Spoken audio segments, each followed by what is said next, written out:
Oh, we live and direct in the building. Oh, we live. Hold on. I just need to plug in power source. Hold on. There we go. Okay. One peoples them. Yeah. I tell you what, I am tired as a bitch. But so we move. Listen, this is the OnlyMans podcast, episode 87. Yeah, now hold on. Big energy in this shit. Hold on. Yeah. This is the OnlyMans podcast, episode 87. I'm your host. Each and every week, it's your boy Drizz, Drizzy Francis, YM, Young Messiah, Lord Smoke, Lord Poseidon, LS7, Stefan, wherever you are, call him, yeah?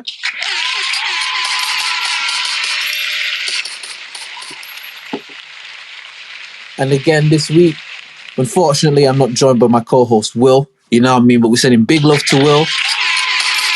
Bare air horns at the start of this shit, innit? Yeah. He's just got a few things he needs to sort out, man. He's just got a couple things he needs to sort out. He alright, you know what I mean? He alright, don't worry, he cool. But yeah, man, he's just taking care of business right now. So you lot are going to listen to me pontificate about absolutely nothing, and we're going to see how long this shit go for, innit? But yeah, man, as you already know, if you listen on the stereo app, make sure you hit the link at the top, subscribe to the OnlyMans podcast. If you're listening to this on YouTube, then subscribe. You're already here, fam. Just hit the subscribe button, bro, and just pattern the man them up, you know what I mean? Pattern up the guys, man. Shit. Fuck it all. I don't have anything to talk about.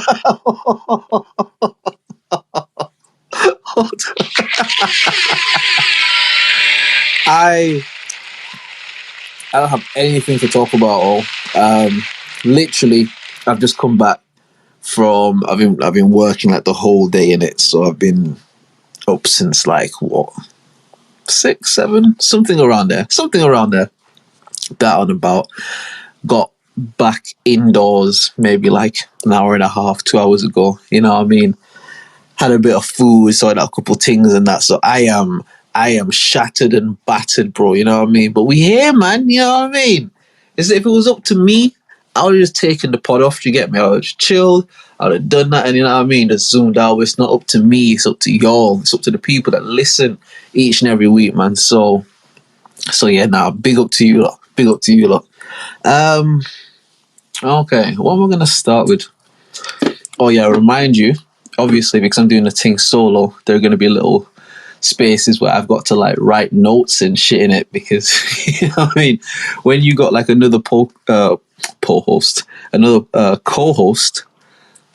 be the thing though, because like pod and co, like po-host or cod hot, nah, it's a stretch, never mind. Well, I was saying, when you've got another co-host on and they're talking and stuff, I can make the notes in between those little spaces, you know what I mean? So like, you as the audience, you don't know, you just go on YouTube, see the description, like, oh, they talked about this, they talked about that, like, you know what I mean? But while I'm going to be talking, obviously, I'm going to have to be making a couple of notes and that, so y'all have to just bear with me. I do have the elevator music back. Hold on, we're going to test the whole music. Nope, not that. Not that. Let's see. Ads, man. Bloody hell. Hold on. The anticipation in it. If I say wheel this to there and press. Oh yeah. We got the elevator music in check as well, you know what I mean?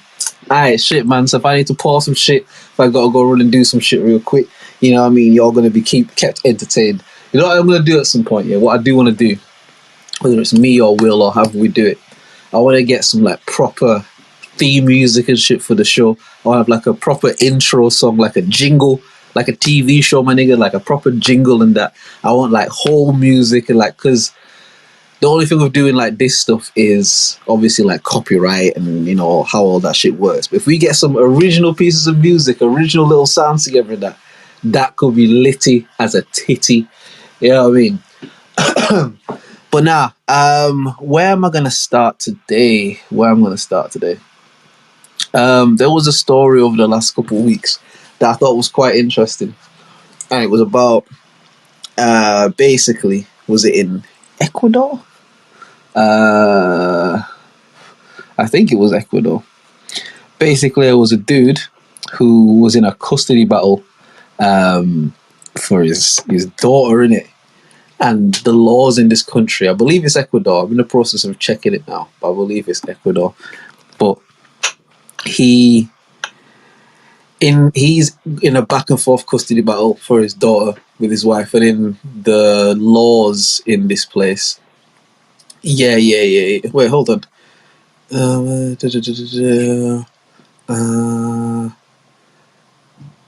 Bro, I searched Ecuador like news, thinking something would come up. I'm not explaining this very well. Oh, we'll need to get. Oh yeah, I've got it here. All right, we're gonna go to Fox News. Yeah, so I'm gonna tell you all the actual shit. So the headline is: Dad in Ecuador legally changes gender identity in desperate bid to win custody of children. The man said being a father in Ecuador is punished. All right, so this is from Fox News. This isn't me. I'm just gonna read a story that we'll talk about. A dad in Ecuador who is dealing with an acrimonious split from his wife legally changed his gender identity to help him win custody of his two daughters. He's quoted as saying, being a father in this country, Ecuador, is punished and I'm only seen as a provider. Rene Salinas Ramos, who's 47, told local news, what I've been looking for is to give the love and protection that a mother can give her children. So this Rene Salinas Ramos, this is the dad that legally changed his gender to like a woman, I believe. Ramos's official ID card now lists him as femenino, despite the dad still seeing himself as a cisgender male. Ecuador passed a law in 2015 that allows people to legally change their gender on government-issued documents. The laws say that the one who has the right is the woman. Okay, sorry. So the Ramos guy, so the dad who's changed their gender, is quoted as saying, the laws say that the one who has the right is the woman. As of this moment, I am female. Now I'm also a mom. That's how I consider myself, Ramos told local media. He then said, I am very sure of my sexuality. What I have sought is that I want to be a mother so that I can also give the love and protection of a mother. So that's what my man said. Ramos claimed his two daughters were living in an abusive environment in their mother's home and that he had not seen them for over a 5-month period of time. The custody battle is ongoing. Until this he's quoted as saying, until this matter is resolved, the children have to stay with their mother. The law is taking away our right to be parents. Changing my official documents is a proof of love. So this person, Ramos, is reportedly the first man in Ecuador to use gender laws to gain the upper hand in a custody battle. And news of the gender change has set off criticism from transgender activists in the South American country. This man's private matter to obtain custody of his daughters isn't the spirit of the law. A prominent trans activist in the country has told the news. Yeah, so basically, this guy, he's going for custody of his kids. He's not doing well, like his shit's not really thing. So he said, yo, you know what? Fuck this, bro. The laws always go for the women and that. I'm a woman now. Fuck that, my nigga. Like, I'm a woman now. What can you tell me, bro? I'm not. You tell me I'm not a woman, fam. So he... so this guy legally changed his gender. He's still him. So imagine it's me, yeah? I'm still me. I still got my girl. I still talk my shit. I still do all the stuff I do. I just legally changed my gender to a woman. That's what he did. So, and again, I'm not taking the piss. I'm not trying to even be funny when I say this, but he's not like wearing dresses and painting his nails and doing all of those other things. He's carrying on living life the way he was living it. It's just like, yo, on paper, I'm a woman now because this is the only way I can kind of do certain to get custody of my kids, in it. And I'll say this, yeah. I'll say this. I have said for the longest of times, if sorry, I'm making myself laugh already. Yo,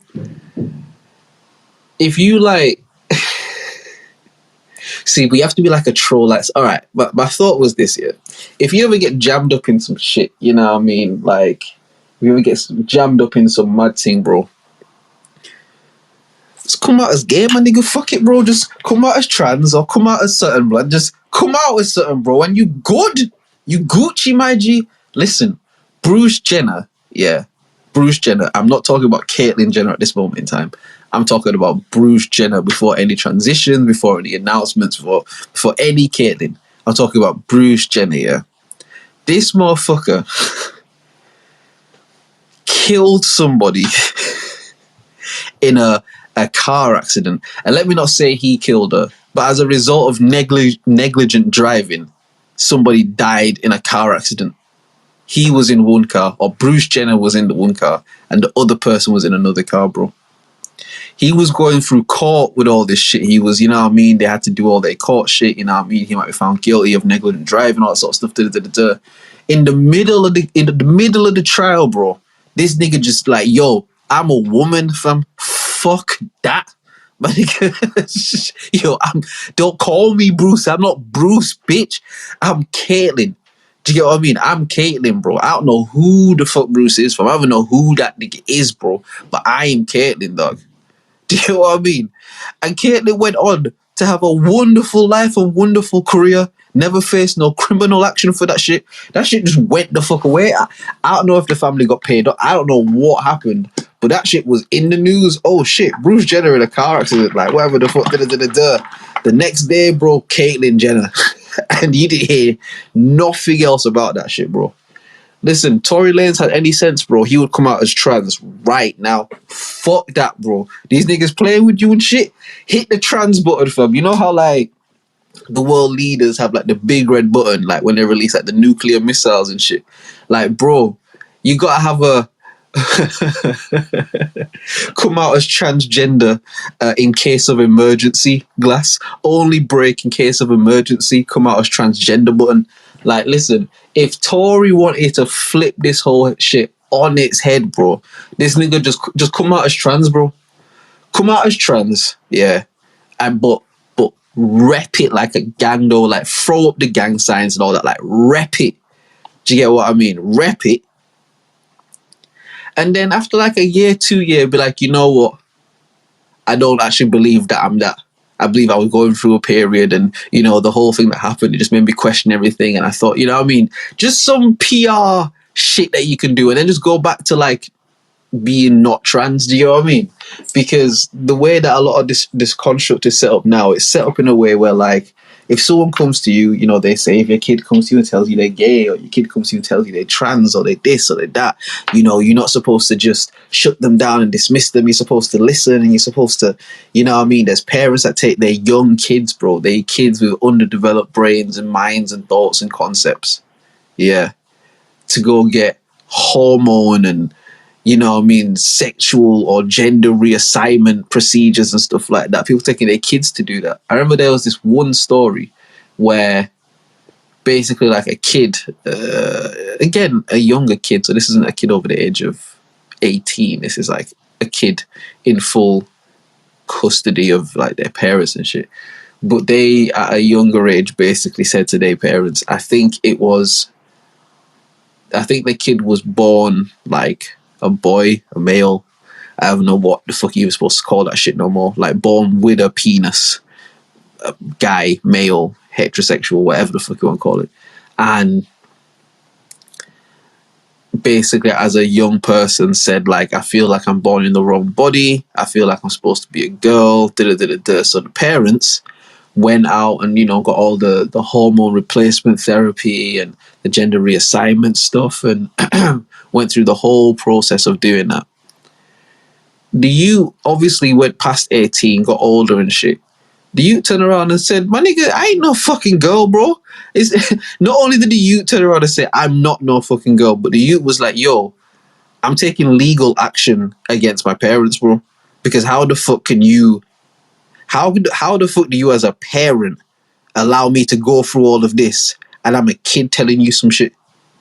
And I remember when that, like, not when that story, but you hear similar stories of parents taking their kids to go, you know, this, that, and the third, and da da da da da.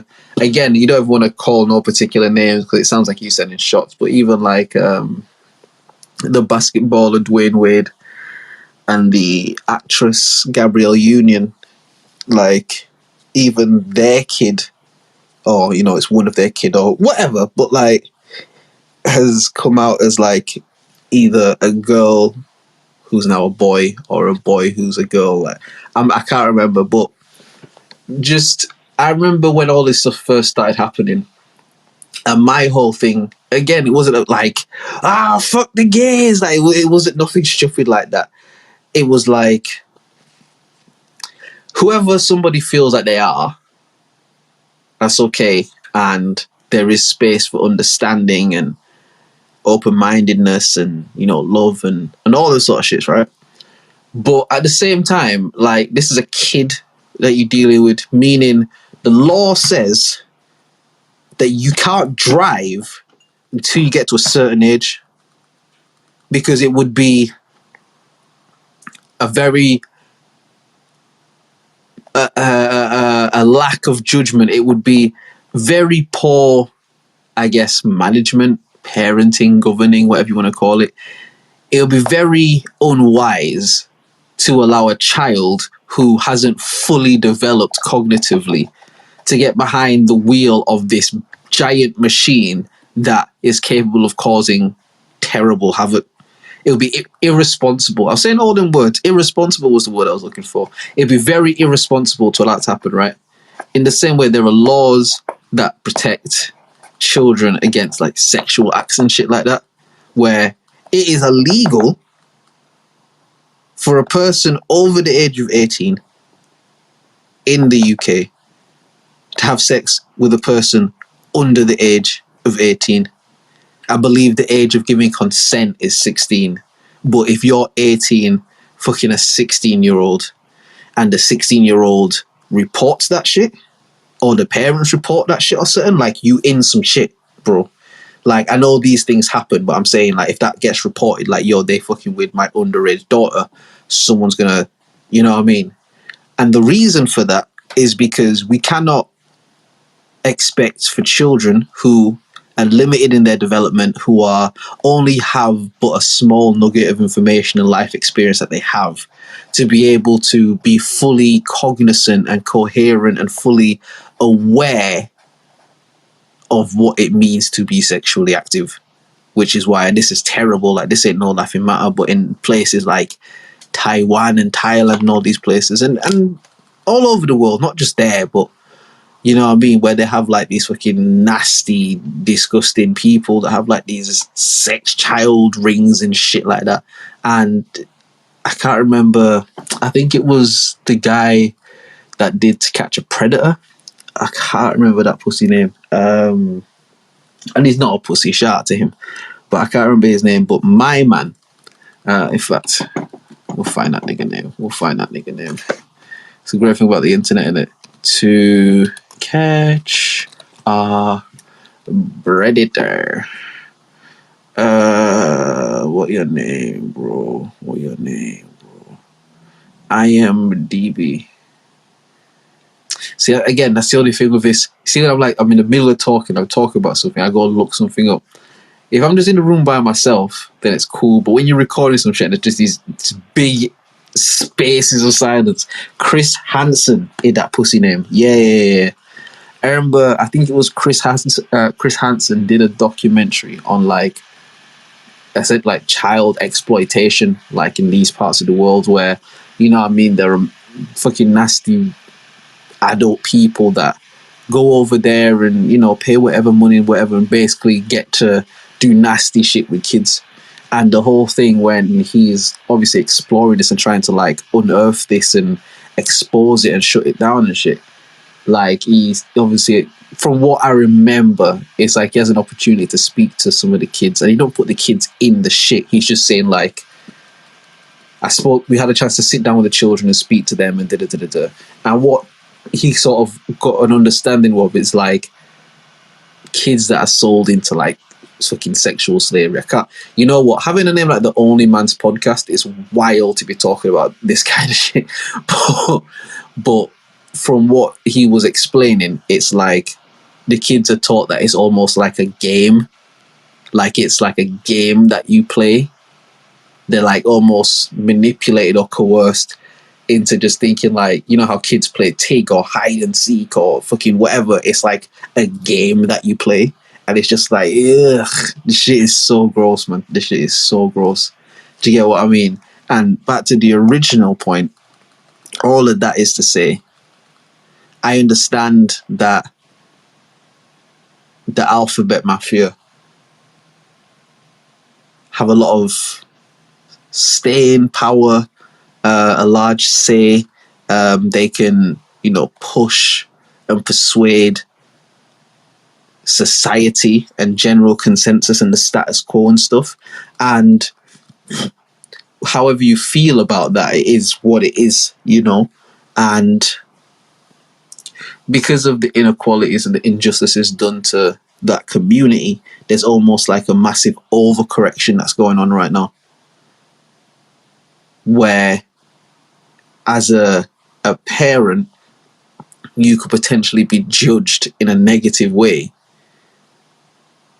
because you say to your kid who comes to you at the age of 12 and says, I think I was born in the wrong body. You say to your kid, honestly, you're a kid. You don't really know. Like, give yourself time to grow. You could be judged negatively for saying that to your child as a parent. You know what I mean? The way society presents it is like you're supposed to just, okay, whatever you need, and I fully support it, and I'm with it, and da-da-da-da-da. And but then the same kid whose parents put him through all the hormone therapy and stuff got older and turned around and said, "How the fuck did you allow me to do that shit? What? Because I was a kid." It's like, my nigga, I also said that I was Spider-Man when I was a kid. And you're not gonna get me bitten by a radioactive spider. Like, what is, you know what I mean? It's like, where do you draw the line? Like, where do you say, you know what? Where's the common sense in this? And this goes back to the original story of the dad in Ecuador. He's found, or at least he thinks he's found, some sort of like legal loophole. Because like, yo, the law is fucked up to men, but it's not fucked up to women. But we live in a time where I can say that I'm a woman and still live like this. And niggas can't tell me, well, you're not a woman. If I tell you I'm a woman, you have to respect that, bro. Fuck that, my nigga. You have to respect it. Put some respect on my name. You got to respect that, bro. If I tell you that I'm a woman.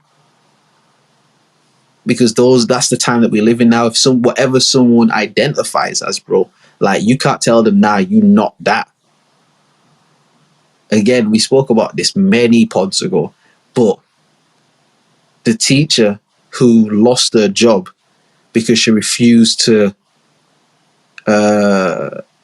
it's a term I learned actually. It's called dead naming.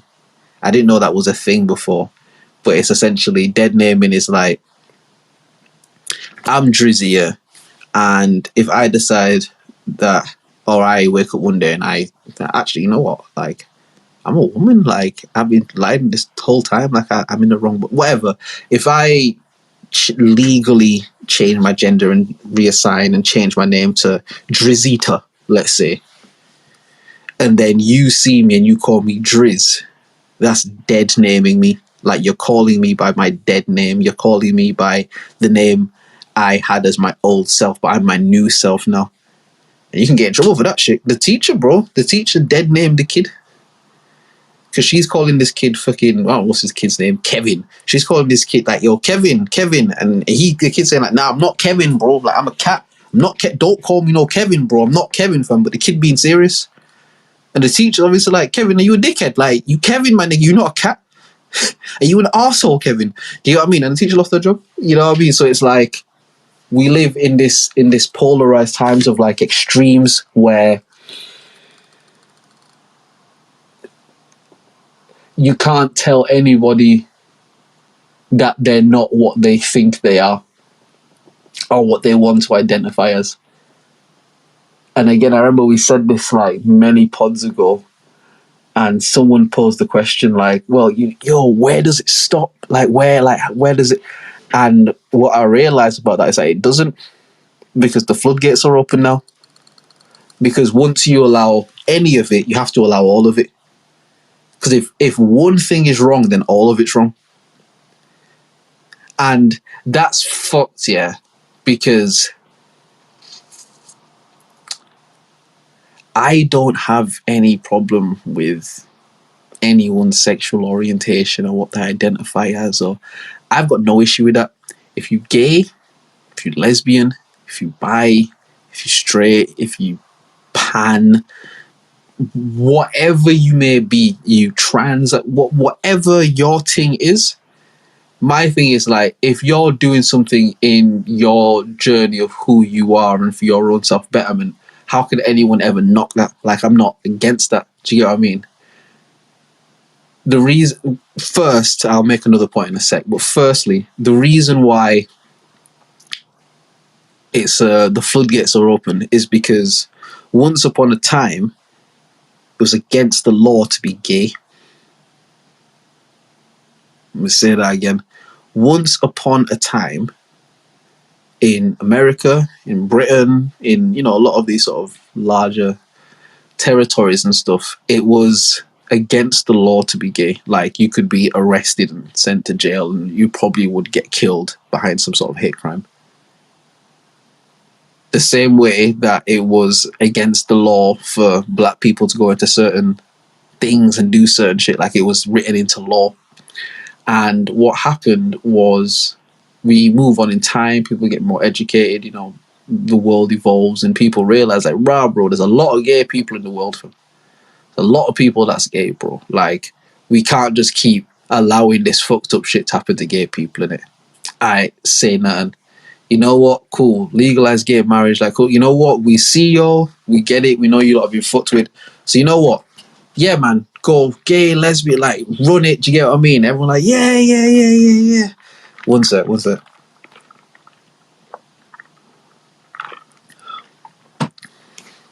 Everyone like, yeah. Cool. But what happens is, you get a little taste of some shit, and I want some more, fam. I want some more. And so as the alphabet mafia community begins to... Because remember, originally, it was only 3 letters, It was 3 letters. It was and Do you get what I mean? It was 3 letters to begin with, bro. But what happens is, when you open the floodgates are wide open, bro. So it all comes flooding out. Because once the doors open to the first 3 letters, then the 4th letter was like, oh shit, like, I'm here too, like, I'm actually... And people are like, yeah, that's a thing, like, oh shit, all right, yo, cool. Another letter on there. And then the 5th letter is like, yo, I'm also a letter, bro. Like, you know what I mean? We're a lot more niche than, these first couple letters, but we also, like, we identify as da-da-da-da-da. Oh shit, cool, come on then. The 6th letter, like, oh shit, cool. You can't exclude anybody because everybody has the same reason. It's like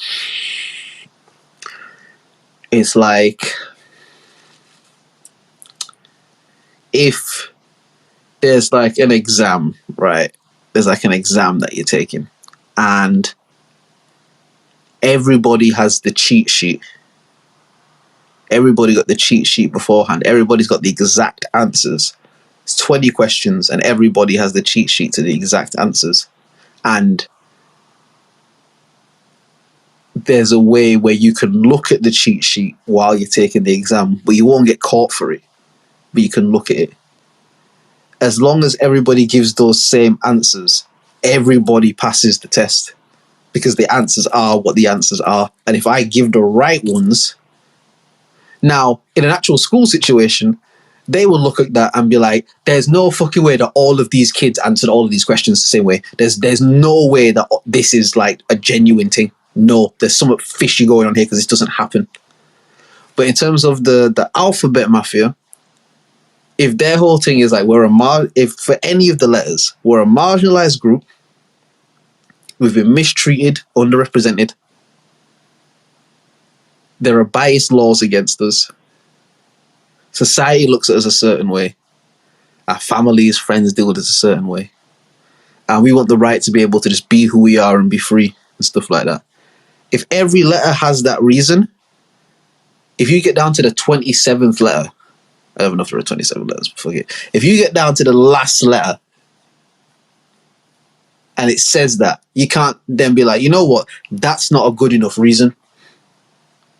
Because if it's not a good enough reason for the last letter, it's not a good enough reason for the first letter.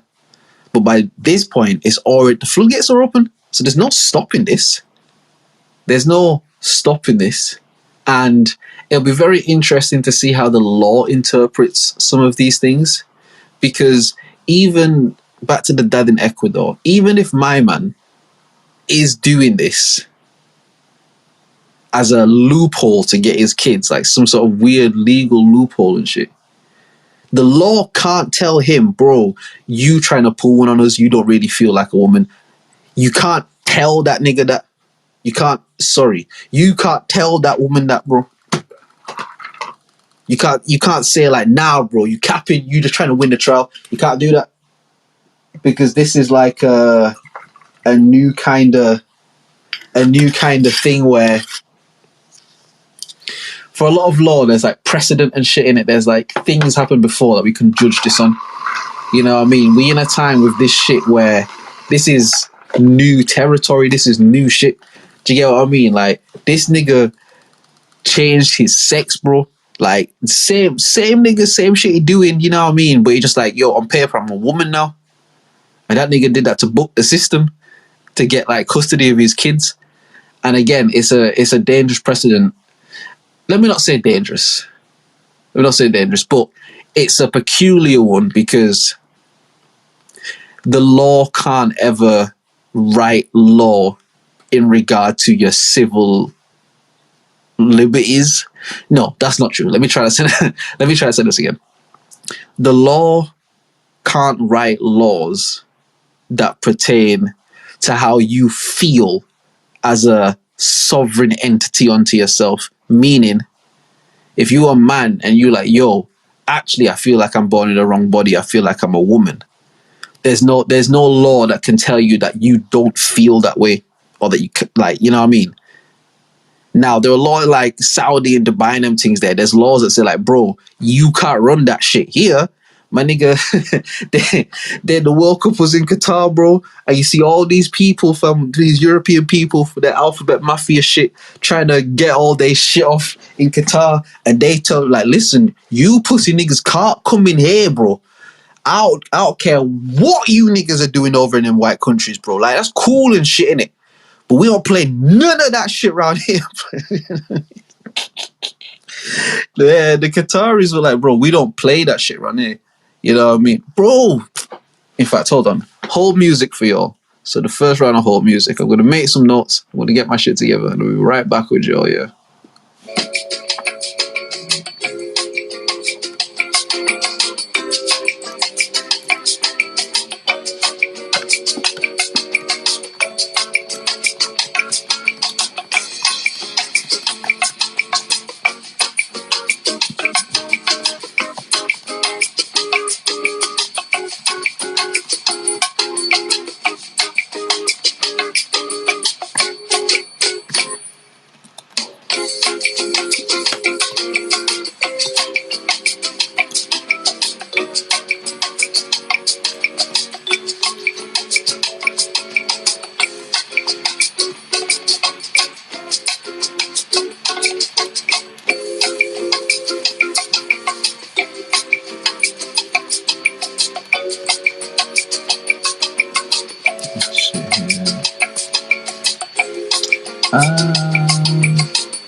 Come on, bro. Just spell this shit right. Come on. Okay. The OnlyMans podcast will be back with you shortly.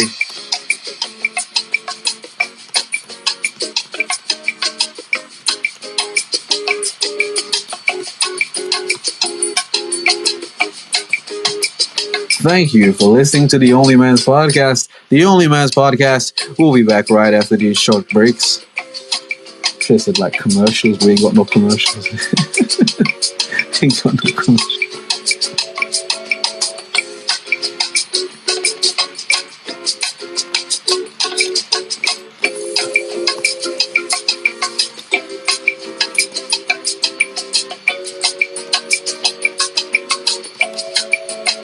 Thank you for listening to the OnlyMans podcast. We'll be back shortly, right after this little break.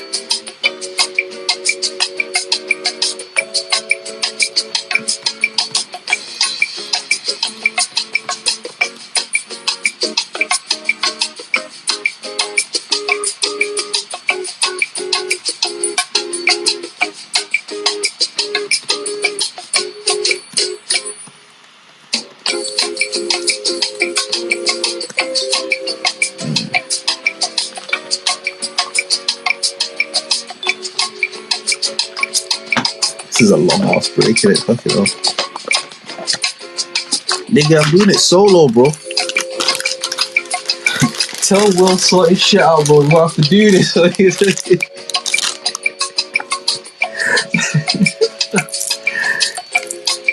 Yeah.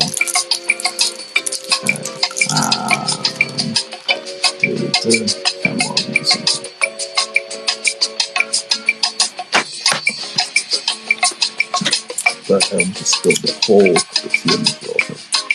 I'd have stopped the podcast, bro. I'd have locked off the whole podcast, bro. Fuck this shit about. You think I'm joking, but I'd locked off this whole shit, bro.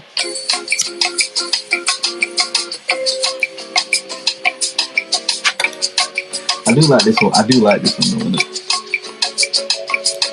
Yeah, turn into some trippy shit, innit?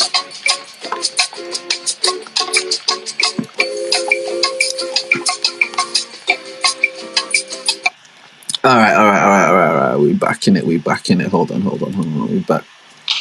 Thank you for riding with us for that little. I keep want to say commercial break, but we ain't got no commercial break, so I called it non-commercial break, innit? What's the opposite of commercial? Like private. What's the opposite of commercial? Oh, we're gonna play the synonym game, the dictionary game. Commercial. Synonym. What's the synonym of commercial? Alright, never mind. It doesn't matter. I'll be honest with you. I was going to talk about something really interesting. Then I thought, let me take a break and come back into that. I can't remember what I was going to talk about at all. So, we'll talk about this instead. Is snitching cool?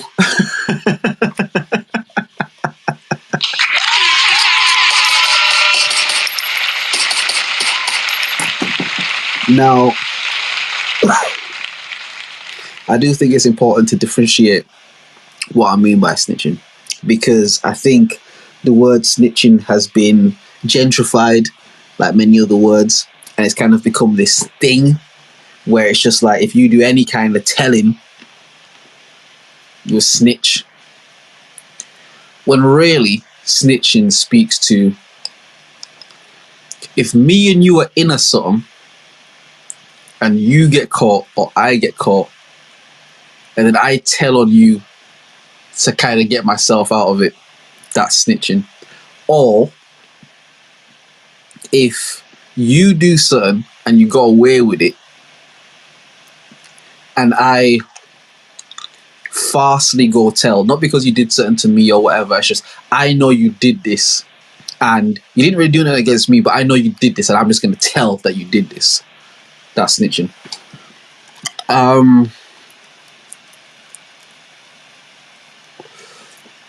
Gunna, the rapper. Now, I'll tell you the truth. I don't really listen to Gunna's music. I heard about Pushing P. Like, people were saying that for a little while, Pushing P and all that sort of stuff. Gunna, Oh, I wish niggas knew Pokemon, fam. I wish niggas knew like Pokemon and shit. Because there's someone on Pokemon that Gunna looks like, but it's not going to be funny if you don't get it. But what I'm ultimately saying, and Ultra Melanin, I see you as well. Big up to you, my brother. Big up to you. Alright, Ultra, I'm going to need you to leave voice notes here, because as you can see, I'm riding solo and it pause. You know what I mean? It's Will's not here today, so I need some voice notes to help the conversation move. You know what I mean? Otherwise, I'm just going to be ranting at the phone like one of these SoundCloud rappers. You get me? But Gunna, obviously the whole YSL thing. For anyone who doesn't know, there's a rapper in America called Young Thug, quite a popular guy.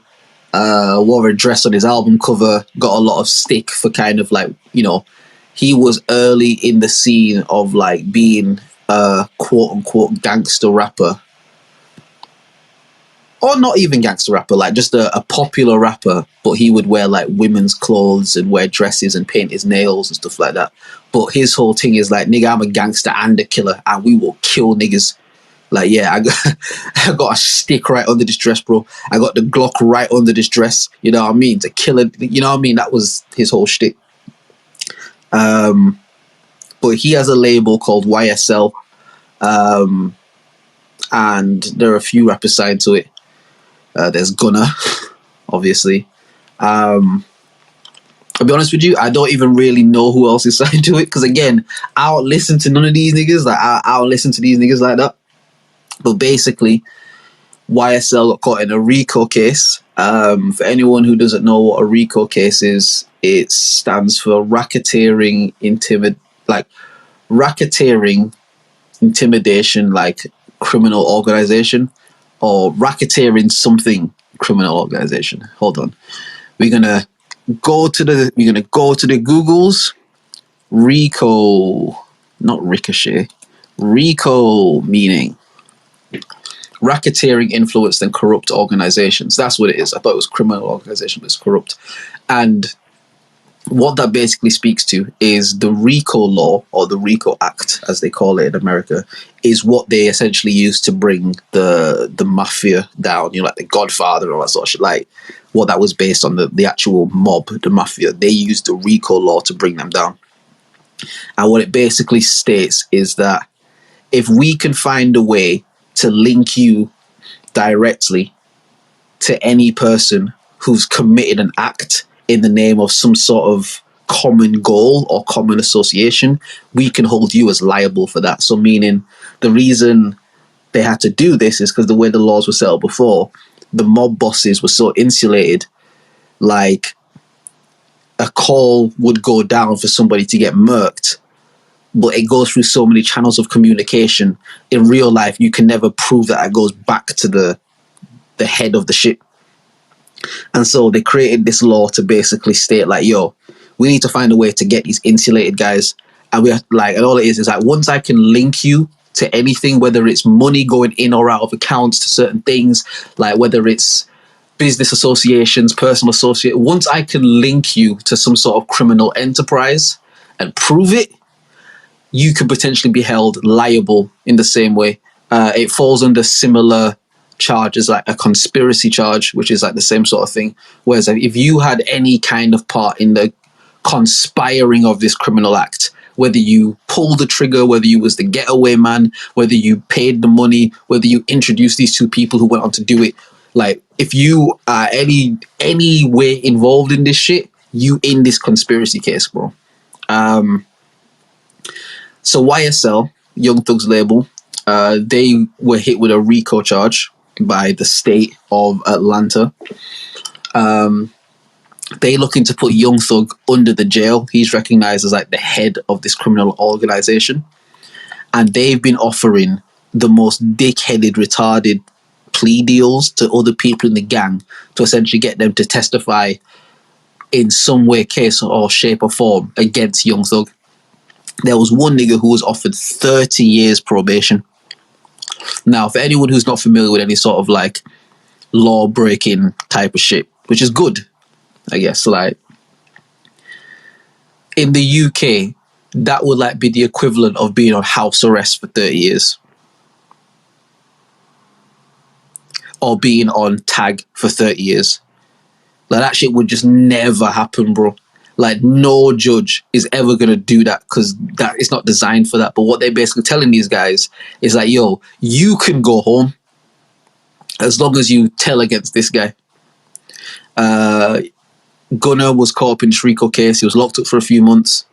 And he didn't take the stand, but he accepted a plea deal where he would say on the record that YSL was indeed a gang. And that he was aware that there were criminal acts done in the name of this gang. And in return, he got to go home. And him being a popular rapper who used to talk a lot of that gang shit, there's a lot of people who are looking at it sideways. There's a lot of people who are turning their head away, not even trying to address it. Like, there's a lot of the reaction from, I guess, what we call hip-hop now is very mixed in a sense, innit? Let me play this voice now, actually, one sec. Big up my brother Drizz. You already know what the time is, King. I see you on another solo dolo effort. Big up yourself for that. Keeping the thing rolling. Keeping the band marching. Big up to yourself. The consistency. Yeah, bruv. Yes, big things still.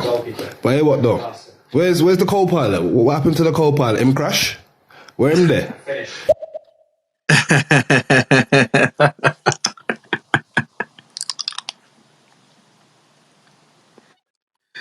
Yo, listen, yeah. Big Ultra, yeah. Yo, you see my co-pilot, yeah. My co-pilot has been crashing out recently, innit?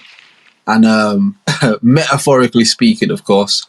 But nah, he's just between like work schedules and just like, not to get into internet and all crazy, but like couple personal things and stuff like that. He's just got like some things on his plate right now, innit? And so, all right, fine, we'll do this. We'll pull the curtain back a bit. I had just basically said to him to just like take like 2 or 3 pods off in it. Just get your head straight, get yourself together in it. Because I know the podcast is such a dope space where man can just come and chat, talk the things, just, you know, talk the things in it. And the good thing about that freedom is it allows them to just really speak and be honest and open and, you know, transparent. I think what it can also create, though, if you're not careful, is that it can allow you to like lean into certain indulgences and shit. And I think just because of certain things going on, not just with Will, but even around him and certain people and shit around him right now, it's just I wouldn't want to give him another thing where he can indulge in not good shit. Let me try and say that. I know the pod isn't good, just, you know what I mean? It's yeah, he's aight. He's aight. You know what I mean? Aight, niggas die every day, he be aight. You know what I mean? He's aight, bro. You know what I mean? But he's just taking a bit of time to just get the shit straight and get the shit patterned, because I'll be honest. I'll be partially honest. All right, not partially honest, like I'm lying, but I mean, I won't just give unfiltered truths. I'll filter it up a little bit. But there have been a handful of pods where I feel like Will's potentially forgotten the reason why we do the pod, and more so used it as a reason to like turn up. And that's not because he's a terrible person or he's a degenerate, or it's nothing like that. It's just, I get how, because this is a man them thing, it's your brethrens, you're talking, you know what I mean, the voice that's coming in, we chatting, we laughing, we joking, like it can feel like that. It can feel like a link up with your brethrens, you know what I mean? And if you ever link up with your brethren on a regular basis in whatever degree, and you notice certain things about your brethren, like he don't seem to be on top of his game right now. You know what I mean? Like it's like football, bro. You playing like centre mid or something, and you got your centre mid across from you. Let's say you're playing like 2 centre mids or something, and then you've got like the one attacking me. Like, you playing across from the guy who's usually fast on his feet, turns well on the ball, you know what I mean, gets out of dangerous spaces, you know what I mean, gets out of the congestion and shit. He plays the first time passes, he's always looking for the overlap, like, you know what I mean, you know that his thing, like, he's a pattern guy. But you know what I mean, there's 2 or 3 games you see it in play, like, you're like, yo, bro, like, you're not turning on the ball, really, fam. Like, that nigga just ran right past you, bro. Like, you didn't even try to stop him. You know what I mean? It's like, I think what can happen is if your head's not in the game, it's easy for the game to pass you by. And any responsible gaffer, you have to know, like, what makes your players tick, and you also have to know what doesn't work for your players. You have to be willing to, you know what I mean, make those difficult decisions and be like, all right, bro, you know what? I know it's only 30 minutes into the game, but you know what, bro? Come off the pitch and it's cool. And I'm not saying that was the will thing. It's just like, as the gaffer, you have to look at your player who you know is a player. You know that he's a quality player, but maybe his head's just not in the game right now. And so rather than allow him to continue to go out there and stink it up, you pull him aside, say, bro, listen, go take like a week, take 2 weeks, you know what I mean, even 3. We've got enough of squad here, you know what I mean, we've got no injuries and shit, you know what I mean, we could do with you, but this is hurting our title chances, you know what I mean, we're not even trying to get to Europe now, we're trying to, like, our goal is to win the title, bro. So even if we finish, like, not first, we got to try and aim for that like it's some shit. You know what I mean? It's like, bro, listen, you just go recoup. You're jaded right now. You're a bit burnt out. You know what I mean? You go recoup, get yourself together, and then we'll come back strong. You know what I mean? We'll come back strong. So that's kind of like the insight about that. I hear you, Big Drizz, and it sounds like you made a brilliant executive decision there in giving the co-pilot a few weeks off, you get me? But big up to yourself, Will, whatever you're there. Hope you're well. And yeah, all the rest of them things there, you get me? But yeah, Drizzy, man, I'm there this one.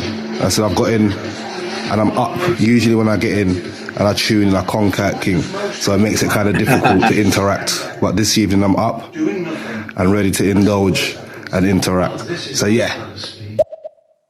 Yeah.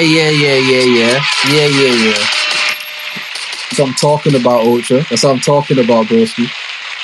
And yeah, man, you know what it is. Like, the one thing I've always said with the pod, even when the white boy was on the pod and shit, the one thing I've always said is, like, I don't ever want it to be like the Drizzy podcast. Like, I don't ever want to act like I'm these niggas' boss or this is my thing and I brought unique. Like, I don't ever want it to be that way. For me, it's always like an even keel thing. But what I found in the development of this whole shit is, like, I naturally just take on more responsibilities. And again, that's not because Will is shit or it's just when I get involved in something that I fuck with, like, I try to really commit to it even through difficult times. Because Ultra, I was saying at the beginning of the shit, I don't know if he was here or not, but I was saying, yo, I've literally been up and about since like 6, 7 this morning. I got like back indoors like around 9:30ish, something around there. You know what I mean? I've been like, I'm tired, brother. I'm tired. And it would have been so easy to be like, you know what? Nigga, fuck the podcast today. I ain't doing no podcast today. I'm going to sleep. Fuck that. But I do it for real ones like Ultra.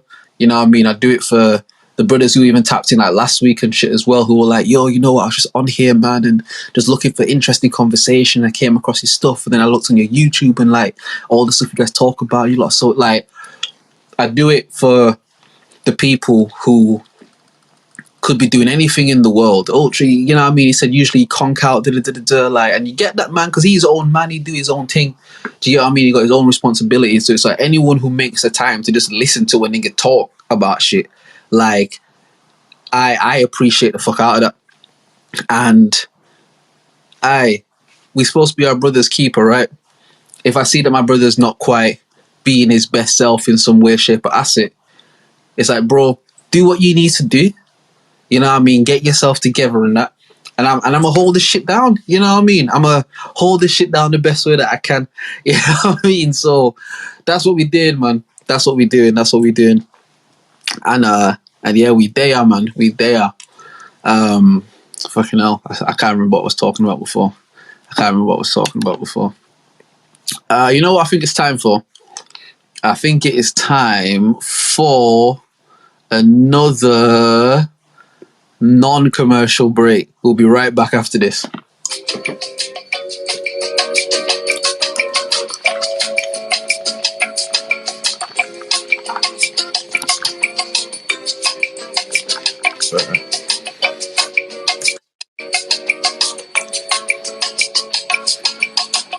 See what I mean.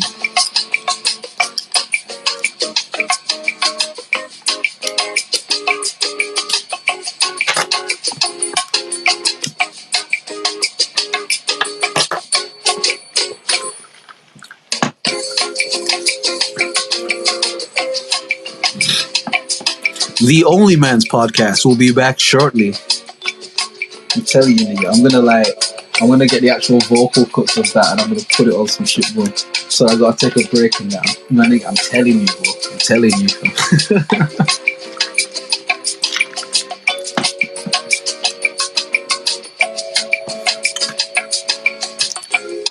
All right. We back. We there.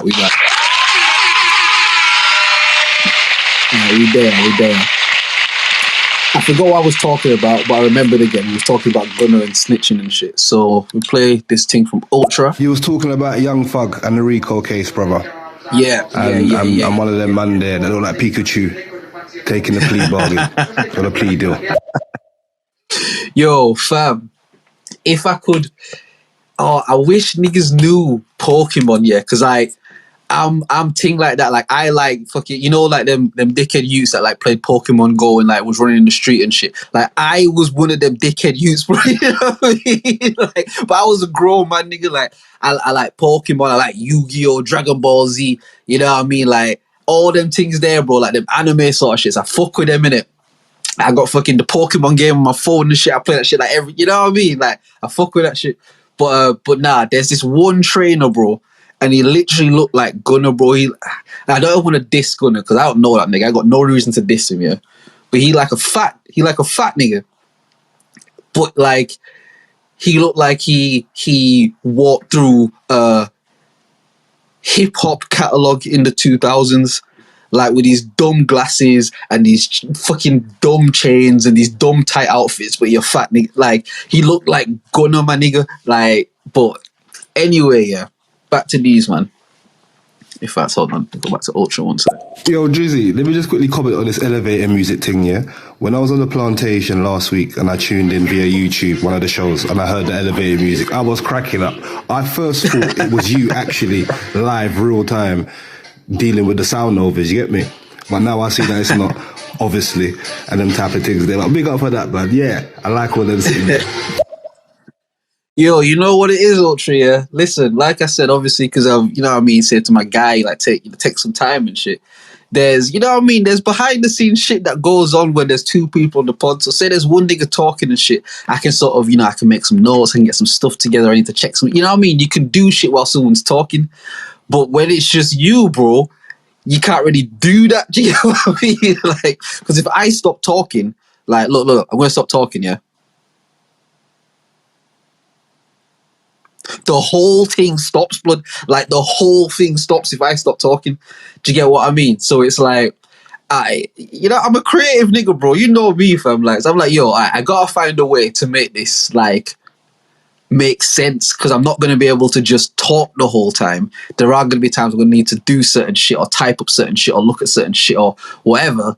Like, I just find a cool, funny way to incorporate the shit. That's why you'll hear me do the dumb little voiceovers and that. Like, you know what I mean? It's, yeah, man. Listen, as this thing grow, man, as you commit to this thing, you just gotta find ways to make it work, bro. You know what I mean? Specs Gonzalez said there's no rules, man. Nigga. You gotta make the shit work. You know what I mean?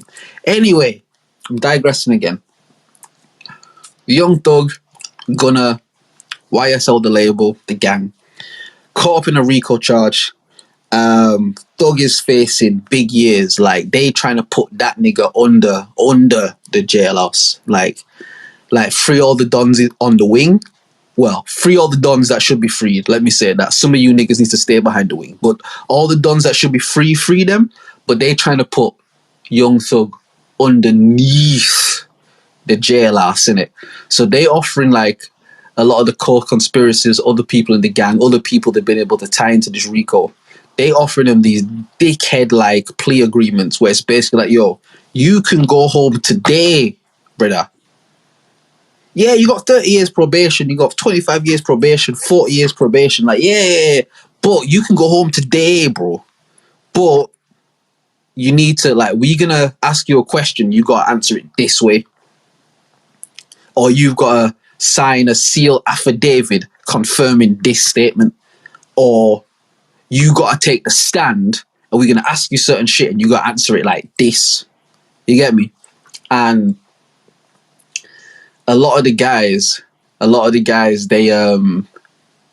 been taking these plea agreements in it, and you know the whole thing is like, oh my gosh, like YSL, they supposed to be like real niggas, real street niggas, but a lot of them they're snitching. Gunna again, and it's so funny because I look at a lot of these niggas, and it's so funny to really understand that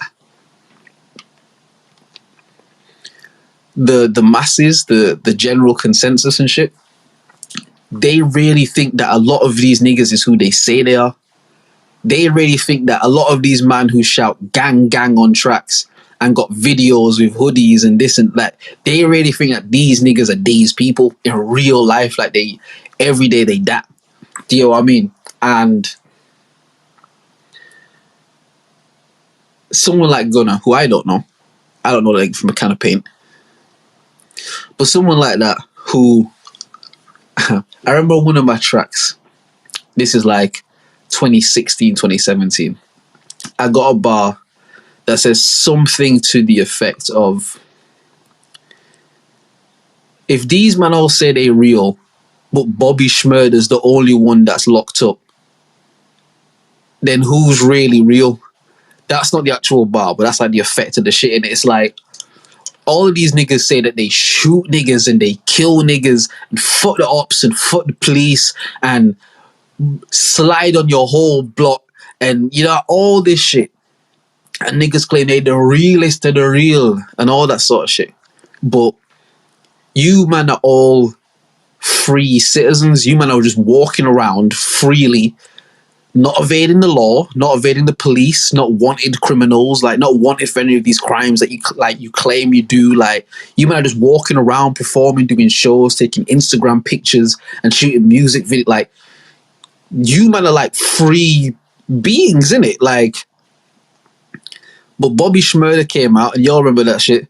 Shoulda with some hot niggas, do hot nigga, hot nigga. All that shit in it. Get the fuck up out my trap house.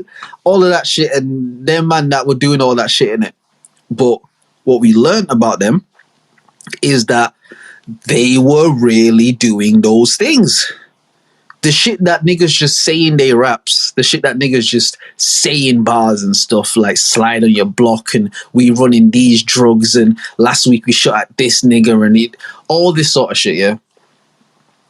What we soon learned when the popularity of this song grew is like, oh, the feds is watching these niggas. And oh, all of a sudden Bobby can't perform anywhere. Like, no, don't let that nigga perform anywhere near your shit. We surveilling, man, and he's involved in some very serious things, bro. Don't let him or anyone that associates with him near any kind of shit that you're doing, or we locking it off, bro. The same shit that they did to like Gigs and that. When Gigs was coming up, bro, show after show would get locked off, bro. He had to start doing a thing where he would have like secret shows and stuff. Because if he tried to promote a show, feds would just lock it off, bro. Because they like, we surveilling this nigga and he's involved in some very serious criminal activity. Do not endorse anything this nigga doing. If he's in any of your venues, we locking it. Yeah? Bobby Schmurder and them end up getting arrested. That whole clique gets brought down. GS9, that whole set get brought down from RICO charges. There were niggas in that case that got like 99 years. Yo, the judge was taking the piss in that case. I remember that shit, bro. I remember that shit. Because again, this is like 2014, 15, like around that kind of time. Maybe even like 16, 17, but I feel like it's around 15-ish. But like, I remember like, you know, DJ Academics and dude like fucking give you updates and that. And it's like, and this, yo, the judge just gave this nigga 99 years. 99 years. The judge just gave this nigga 99. Like, mad shit. The judge was just taking the piss, bro. You know, like, if you ever been like in school, at high school and that, like when you're in year 11, and if you ever wanted like, yo, let's go take the piss and play against the year 7s in football, bro, and just take the piss out of them, bro. Like the judge was doing that, bro. The judge was playing fucking lunchtime schoolyard football, as they call it, just doing dumb shit, bro. Giving niggas 99 years and 110 years and just time that's just like, bro, there's no need in it.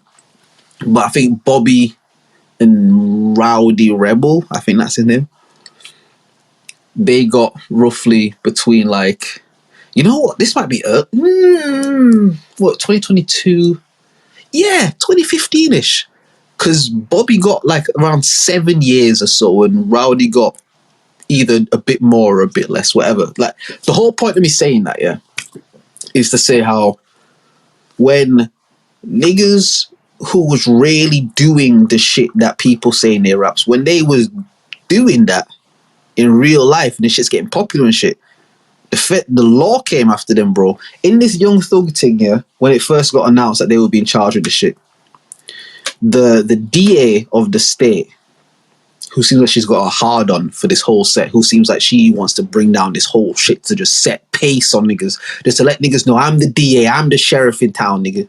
Like the cowboy movies, isn't it?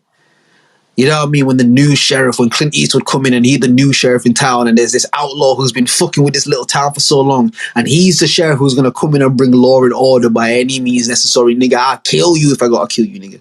Like, it's that sort of shit, innit? But this DA really seems like, it seems like I'm going to bury Young Thug and this label. I'm going to bury them, bro. And so Gunna, who a lot of people like, again, I don't listen to this nigga music, but a lot of people say that he makes good tunes, he makes catchy shit. There are gal that fuck with the shit, there are man them that fuck with the shit, you know what I mean? I see a couple memes of him every now and again. But generally people say that he's a popular guy, like people fuck with him, like people like Gunna in it. But he took a plea agreement where he got to come out of jail, was given time served, and he had to basically go on the stand and make a statement. Well, he was asked a series of questions. Can I find that shit? Hold on. Let me see if I can find that shit. Let's try and do some internet sleuthing right now. Whole music? Whole music? Nah. Not whole music, not whole music. I'm just gonna pontificate on while I'm searching this shit. I'll tell you the truth. If it becomes like a long thing, then I might hold music it. Yeah, because all the videos is with people reacting like, okay, hey YouTube, so Gunna is snitching. You know what I mean? I don't want to add it to the queue. Just play the shit. Just play the shit. Oh my god, no, Idris Elba. I don't want to book a flight with anybody, fam. Like, I don't want to do that. Every time I come on YouTube, yeah, it makes me want to buy like YouTube Premium more and more to just get away from this ad shit. But I'm not paying for YouTube, bro. That's why I don't monetize shit on YouTube, bro. Because it's like I'm not paying for YouTube, bro. Like, and niggas should have to pay for YouTube, fam. That's not what YouTube is about. YouTube ain't about like making niggas pay. Like, people coming there to listen to music, watch videos, like watch, like, nah, man, like just give it to the people, innit? All right, is this him doing his thing? Please state after each statement whether or not you agree or not. Oh shit. Okay. Oh,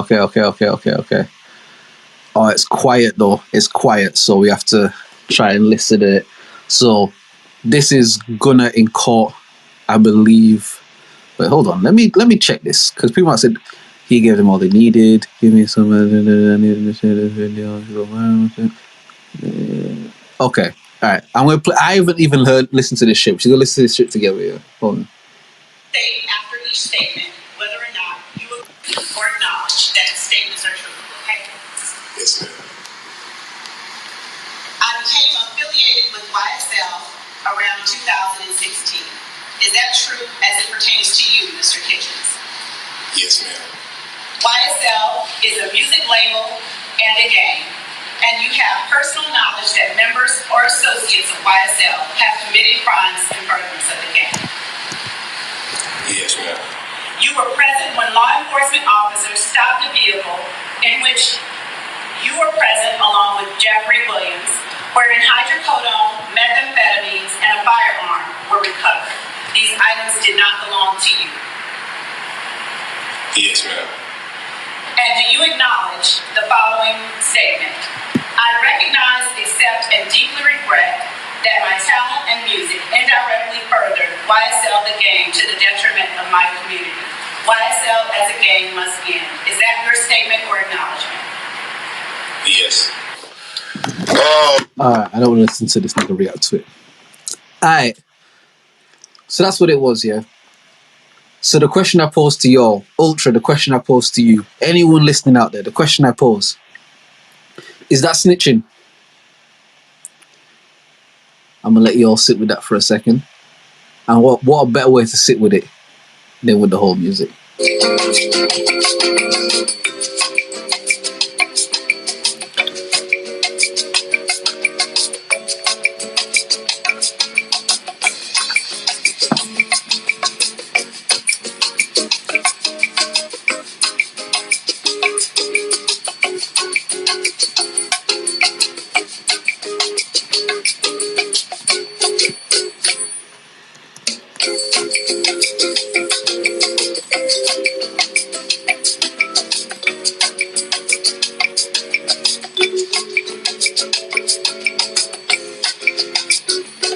The OnlyMans podcast. We'll be back with you shortly.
Ready?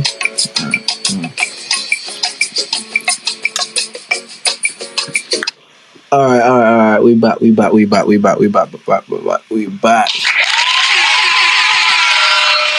Okay, so the question I posed was, we listened to the little clip together. Did Gunna snitch?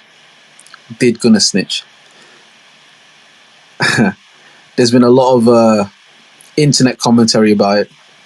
A lot of people giving their opinions. A lot of people not giving their opinions.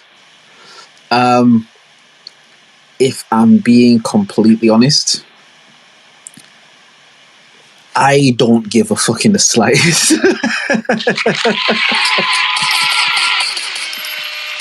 Like, I don't care about any of this shit, but I guess for the sake of content, for the sake of conversation, you know how in the law there's like two things. There's like the letter of the law, and then there's the spirit of the law. So, see, great segue back into what I spoke about earlier about the guy in Ecuador who changed his gender legally so he could get custody of his kids. What he did, you could consider it to the letter of the law is correct. To the letter of the law, these are what the law says, and he's done what the law says in certain things. The letter of the law.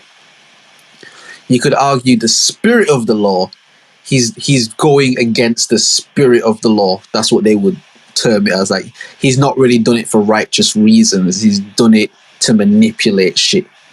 That's how they would spin it. But how you have the concept of the letter of the law and the spirit of the law, I think we can make a similar thing in terms of the letter of snitching and the spirit of snitching. And I rebuke the spirit of snitching.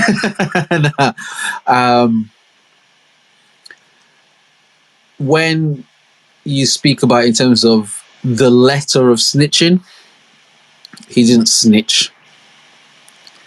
He didn't tell on anybody.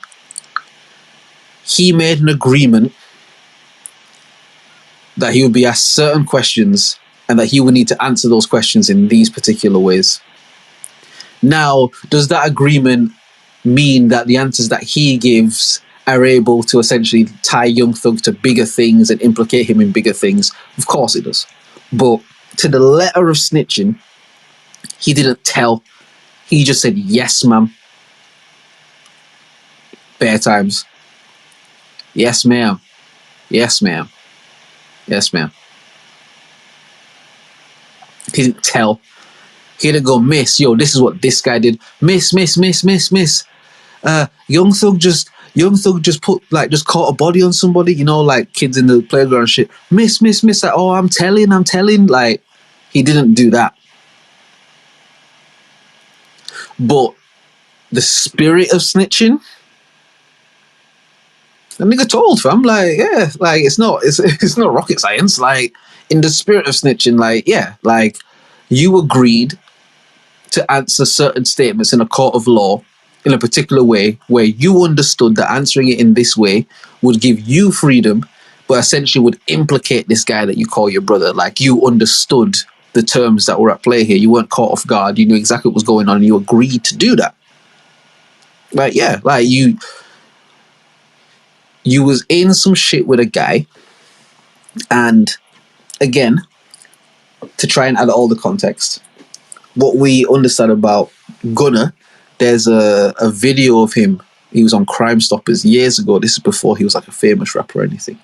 And he's basically on the Crime Stoppers thing talking about how his cousin got like charged with like a murder, but it wasn't his cousin. It was another guy that did it, and he saw the guy, like, and obviously the internet took that and they're like, oh shit, Gunna snitch, Gunna. And this is long before any of this YSL shit. This is long before that. When I say YSL shit, I mean like the trial and all that's going on. Like, all good. Like, they were saying this was a thing that came up years ago, innit?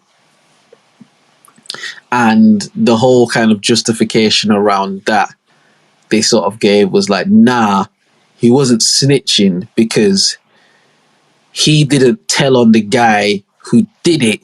He just said that his cousin didn't do it. And he knows because he saw. And he knows that his cousin didn't do it. He didn't go and say, like, this is the guy and this is where he lives and this is what he, like, I think he said they, like, either he said it was a guy in a red hat, or when the police got on the scene, the police were told that it was a guy in a red hat and his cousin was wearing a red hat. Something, it might not have been a red hat, but something like that, innit? But like, the whole thing was, he was like, nah, I didn't tell on the guy, I didn't snitch. I'm just saying I'm standing by my people, standing by my family, like standing by my guy. Like, I just know he didn't do it, and that was kind of the way that kind of got skirted around. So you come back to this now, and what you understand about Gunna from that Crime Stoppers thing, whatever you may have thought or not thought about him, what you understand now is like, oh, he's not a street nigga. Like, he's not he's not a street nigga, because there's no street nigga on planet Earth that goes on Crime Stoppers, because niggas who's really in the street don't deal with no shit like that. Like, it's very cut and dry. There's no space for ambiguity. In fact, in some ways, you could say the street shit is very harsh and the consequences are very harsh, because they don't deal with no shit like that. There's no space for, did you not? Like, again, back speaking about the mob before, back to the mafia and shit. If you was tied up with those people, bro, my nigga, they would have motherfuckers who, like, in their mafia like sets and that, they would have people who they would just put on payroll, just pay bread, like, yo, listen, every day, bro, just go and sit outside the police station, and I want you to just tell me everybody who goes in and out there every day. Just take pictures of everybody who goes in and out the police station. And they would have, like, niggas who's fully in the mafia, bro, they get invited to the family, they get the suits, they get the sauce, they get the clout and shit, all of that. And they ain't got to bust no gun, they ain't got to do no shit like that. All you got to do, bro, go sit outside the Fed station, and I just need pictures every day of whoever goes to fucking there. Because if we get a picture of any of these pussy niggas going in the police station, we blowing their head off, fam. If we get a picture of any of their family going in the police station, it's problems for them. Like, that's how they used to run the shit. Like, fucking a nigga auntie could go in the police station because she lost her purse, or fucking, you know what I mean, her cat got stuck in a tree. But it's like, yo, they show the Don the pictures. Like, yo, in that fucking Luigi Babas, whatever the fuck, Luigi Mamasa, like, ain't that his auntie? Like, raw, like, yo, that is Luigi's auntie, fam. That's weird. Why is Luigi auntie going in the police station? Right. Look into that. In fact, you know what? You don't know the street that Luigi operate on, innit? Just go down there, just push some people about, just break some windows and shit. Nothing too crazy, you know what I mean? Just go. I need to just see something, innit? Like, because the mafia boss, he thinking like, right, yo, let me just go cause a little noise down there, because I need to see if this nigga got people going in the police station, bro. Because if he got people going in there, that means that he's got people going in there. And we don't deal with no Fed shit. Them niggas go down to Luigi's spot, you know what I mean? And fucking down to his ends. But he's got his boys on that block doing dating. So they go down there. They've been sent with orders to just go and rough some shit up. You know what I mean? So them, the Luigi's boys down there, they're like, blood, you might coming down here doing nothing to our ends, bro. You know what I mean? They getting some shit. They getting some shit, whatever. One of them youths end up getting stabbed or shot or something. Fucking the Don or the underboss or whatever the fuck get a call like, yo, one of the young boys got hit. The fuck do you mean one of the young boys got hit? Yo, they was down in fucking, let's name somewhere. Where's a place, man? Fucking in the Bronx. You know, he's talking like the mafia days, like, yeah, hey man, they was down like Luigi's, like by Luigi's restaurant in the Bronx, man. Like, you know what I mean? I don't know what accent that was. But they would go down there just thinking they're gonna cause a little trouble. But there's obviously them hood man, the mafia man down there that's like, blood, like, these are our ends, bro. You ain't gonna come here and do shit, bro. We'll fuck you, man, up, blood. But they've been sent down there with orders to go and fuck some shit. They can't come back up and be like, nah, there's people there, we got scared, so we get left, bro. Like, they all gonna get, like, mistreated for that. Do you get what I mean? So they gotta go down there with their orders to rock shit up. They rock shit up. Luigi's boys end up back in their ends. One of the young boys gets poked up or something, gets, you know what I mean? Or fucking the guy that Luigi got running his restaurant, because the restaurant's just a front. Again, it's a racket. You know what I mean? The racketeering thing, it's a racket. Do you get what I mean? Like, because he feel like he Luigi guy and he got a bit of clout and he the boss of the restaurant, he sees some young boy trying to fuck some shit and he get his Glock and blow one of them young boy head out, fam. Now the original mob boss getting calls saying, yo, yeah, one of the young boys got their head blown off in the Bronx, bro. And I was like, oh shit, fam. Now we have to deal with this, because we can't just have our young boys getting their head blown out in broad day, fam. Because niggas gonna think we pussy, bro. Man are gonna think we pussy, fam. So now, something that was so small that just started from a nigga auntie going in the police office, something that was so small becomes a bigger issue now. It's like, fuck, say nothing, yeah. I'm gonna make some calls. All right. Make some calls. All right. Yo. Yeah. It's we'll call, all right, if he's Luigi, we'll call the original guy Mario in it. Mario Luigi. All right, cool. So Mario calls. Hi, Don Luigi. You know, it's good to hear from you. Oh, Don Mario. You know, You know, I heard on the news today there was a terrible incident down by Luigi's restaurant today. Terrible. You know, it's so sad. You know what they said about that. Don Luigi, like, yeah, you know, it's so crazy. You know, somebody came down here and obviously using our legal rights. You know, like we had to take care of that. We had to. And Don Mario's like, oh, Don Luigi, you know, something has to be done about this. This can't be allowed to stand, you know. The young boys that run, you know, that do the things that come from around here, you know, we try to look after these young boys, and we try, because they talking on the phone, so they got to talk in he can't just come out and be like, hey, yo, my nigga, like, did you blow my young boy head off, fam? And Luigi be like, yeah, I blew your young boy head off. What the fuck you talking about, nigga? They come down there trying to start trouble and shit, nigga. The fuck you talking about? I my nigga, nah, fuck that, bro. You know there's no way you can blow my young boy head off, fam. You know you can't do that, bro. Like, listen, yeah. Bro, at max, all you had to do was just tell him that you, fam. And if they got a problem to, like, speak to you, do you get what I mean? Or you thumping them up, or you slapping them up, bro. You blew off a young boy head, bro. One of your young boys got to get it now, my nigga. Like, they can't talk like that on the phone because they fucking mafia bosses. So they have to dress it up. They have to pretty it up. It has to, because they live in a life where you always assume the phone is tapped. You always assume the feds is listening because of the life that you live. So they're on the phone, and Don Mario's like, oh, Don Luigi.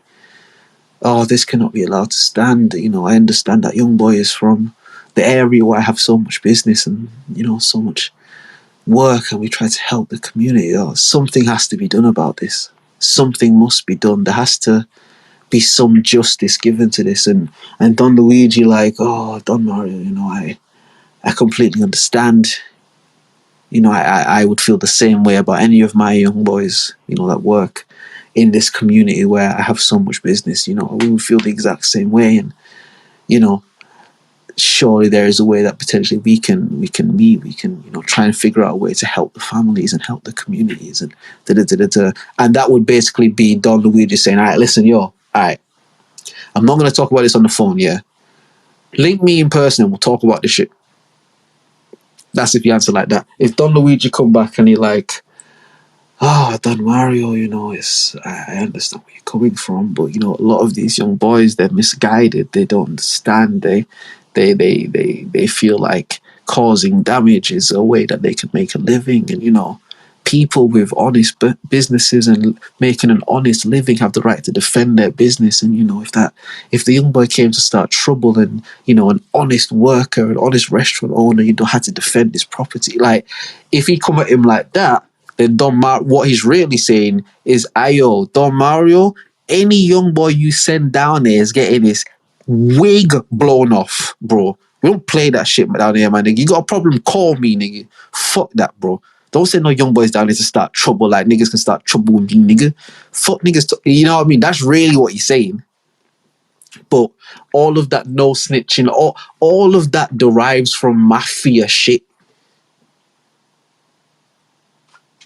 You know what I mean? All of that comes from there. All of it comes from that lifestyle, and obviously through film and media and all these sort of things and music and all this sort of shit, that lifestyle was glamorized in a lot of way. You know, you watch The Godfather, or you watch, you know, Casino, or like Goodfellas. Like, there are so many of these films that perpetrated media that presented this lifestyle like it was a really cool, suave, like thing. And yeah, there was some bad shit that happened too, but it was exciting, and it was, you know what I mean, it was really portrayed in almost something that you would aspire for. That was what they always said, like in, I think it was the beginning of Goodfellas, and he was like, you know, growing up, I always wanted to be a gangster. I always wanted to be a badass. Like, he's saying some shit like that as like the narration of it. And it's like, that's what's glamorized a lot in society. So now you introduce, or not so introduce, but you put into that melting pot like black culture, hip hop culture, the prostitution of hip hop culture, all that sort of shit with these street principles that derive from mafia shit. All of this street shit, all of that comes from mafia shit. That's where that derives from. Like, that shit wasn't happening in that context, in that way, before that shit. There were people that had their hustles and people that had their shit, but in terms of organized crime, where the underworld created its own economy to thrive and survive outside of the law, mafia shit. And when you think about it, I think the reason why that shit permeates culture so much is because they literally did that, bro. It's like, imagine if black people could create their own economy to exist outside of the law. Now, the problem with that, with economy, is a lot of shit, the way that you can get money and get a lot of money fast is by dealing in prohibited things, dealing in illegal things, because the fact that you can't get this legally increases the value of it because it's more precious to get. So what's going to get me more money? Hitting the road and moving this white, moving this green, moving this brown. You know what I mean? What's going to get me more money right now? That, or getting a part-time job in JD. But then, like, I got to, like, you know, I got to go there and do it. Like, now, bro, the shit that's portrayed is like the street shit. Like, you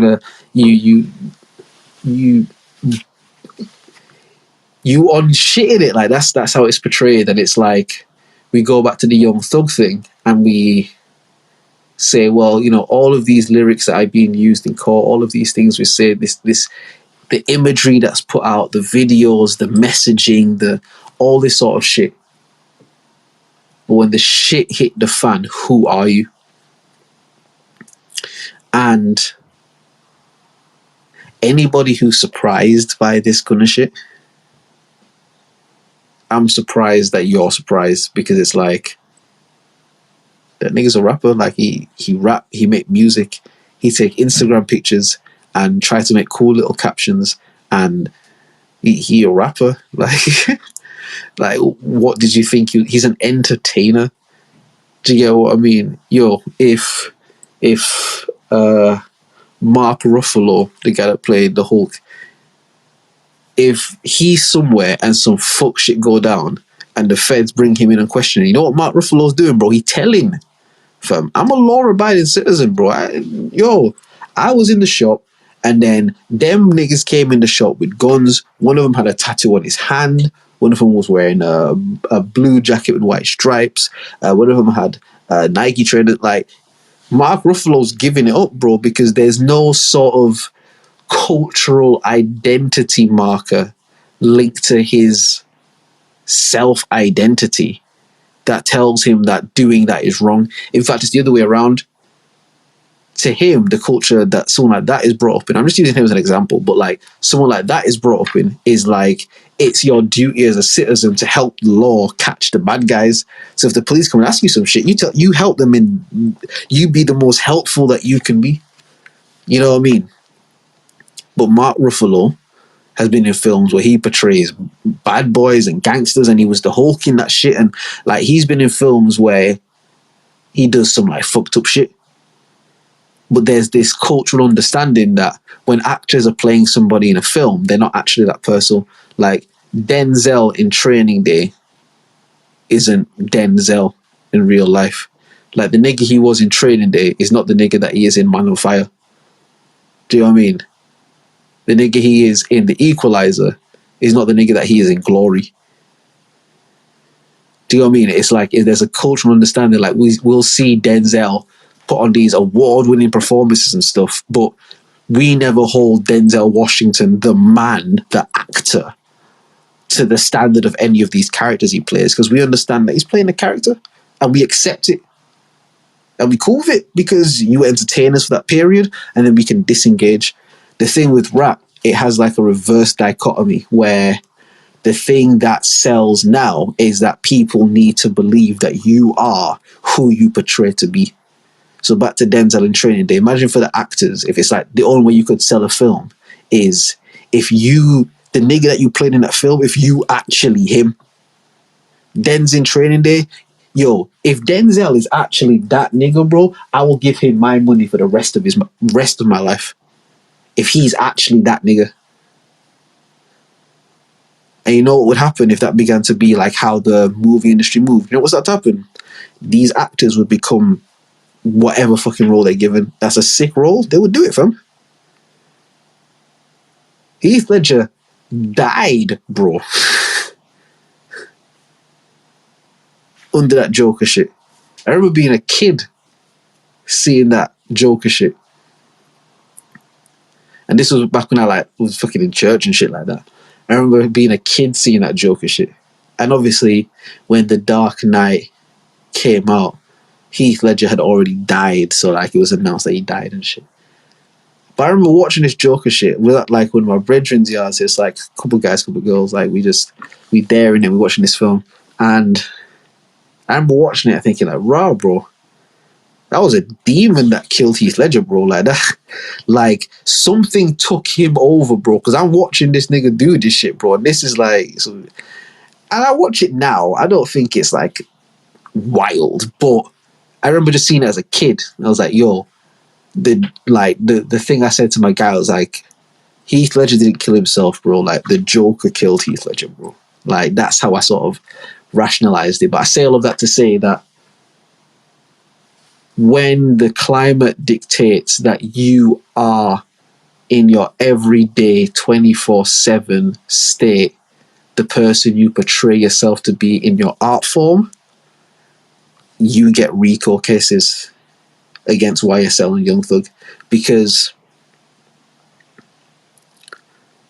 once upon a time, the niggas who was doing all of this street shit, I remember I came up in a time where the bad boy thing was like, but we don't talk on phones, we don't take pictures, we don't do videos, like none of that shit. These niggas on the internet taking pictures of themselves, putting it on the internet, bro, like that's weird. But like, I remember that era, being a young nigga when the internet was coming up and trying to explain to like some of the older lot and that, like, yo, like, nah, this internet thing is cool, like the MySpace thing, like, because there's, bro, like there's gal on here and niggas be like, bro, MySpace, bro, like you're a dickhead, fam, like, brother. What? So you want me to get an email address? Yeah. So put my name and my address and my number and my this and my that to get an email address, blood. To go on MySpace, blood. To type messages to... My nigga, if we want gal, we're going to hit the club, blood. You talking about gal, blood? You a dickhead, bro. Man got these weird old gal on computer, bro. You know what I mean? Like that. That's the era I come up in. Where the actual bad boys, the actual niggas who was doing that shit, don't take no pictures of them. Don't even bring a camera around them, bro. I remember, bro. I fucking remember when, like, the camera phone thing started coming in proper. And again, you young in it, and you were around people your age who's, like, into that shit. So, again, you at school and shit, or you at, like the youth group or whatever, like... And, you know what I mean? The galley is into it. Like, they're doing this. It's like, oh, my God, can we take a picture? And you're like, fucking, yeah, we can. Like, so you not like, I hate the camera shit. You're not on that. But again, because I lived in ends and stuff, like, the older niggas to me, bro, I remember there were times where shit was going on. And I want to just take out the camera and just like, yo, let me take a picture of you, man. Because you, man, look cold right now, fam. Them niggas would have beat me up, fam. Them niggas would have beat me up, bro. Like, bro, like, nah. They would have beat me up and took my phone, bro. And not to teeth it, they would have snapped the SIM card, broke up, because it's like, nah, that's some Fed shit, bro. You mean, bro, why are you taking pictures of, man, bud? Who are you sending this to? Like, that's how those niggas thought. Them niggas thought like that. Don't take no pictures of, man, no video, man, bro. We don't fuck with none of this shit. We on streets, bro. We do shit in real life. We touch blocks. You know what I mean? We do what we do. But it's obviously through the evolution of time and technology and all these things, it's like now the thing that's portrayed is that the niggas who really do that have to show online that they do that. and have to show to the world that they do that. And the nigga who's the baddest, who's the realest, that shows that he's like that, will be lit. And if I was to try to trace it back off the top of my head,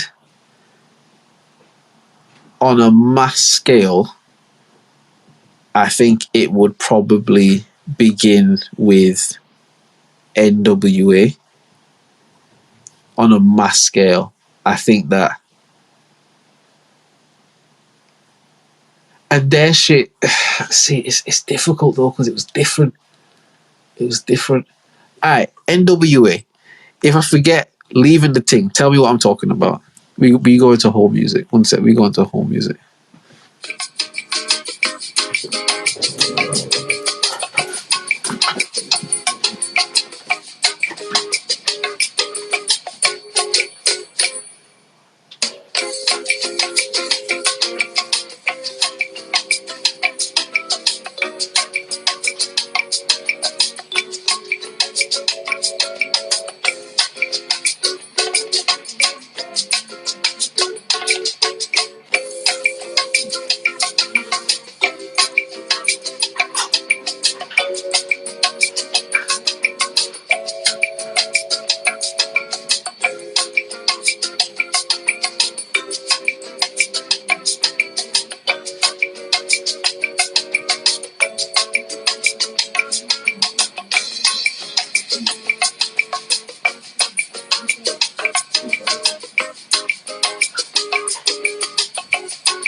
The OnlyMans podcast will be back with you shortly.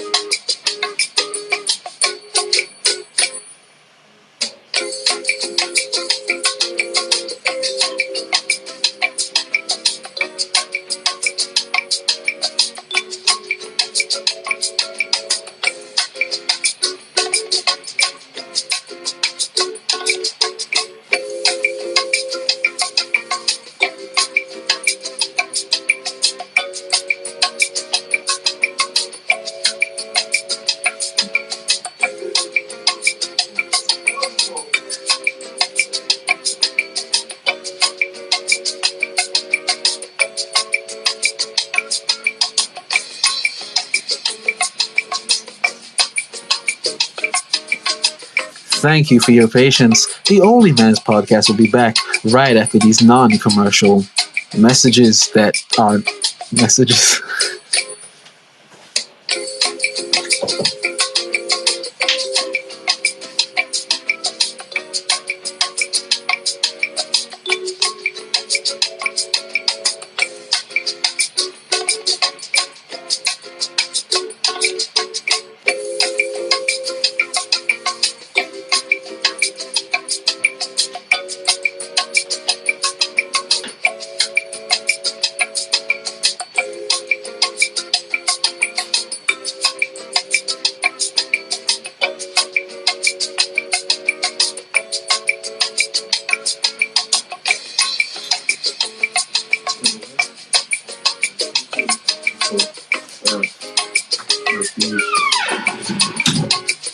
Oh, bloody hell. What time are we on, son? What time are we on? Yeah, if I can get like 2 and a bit, yeah.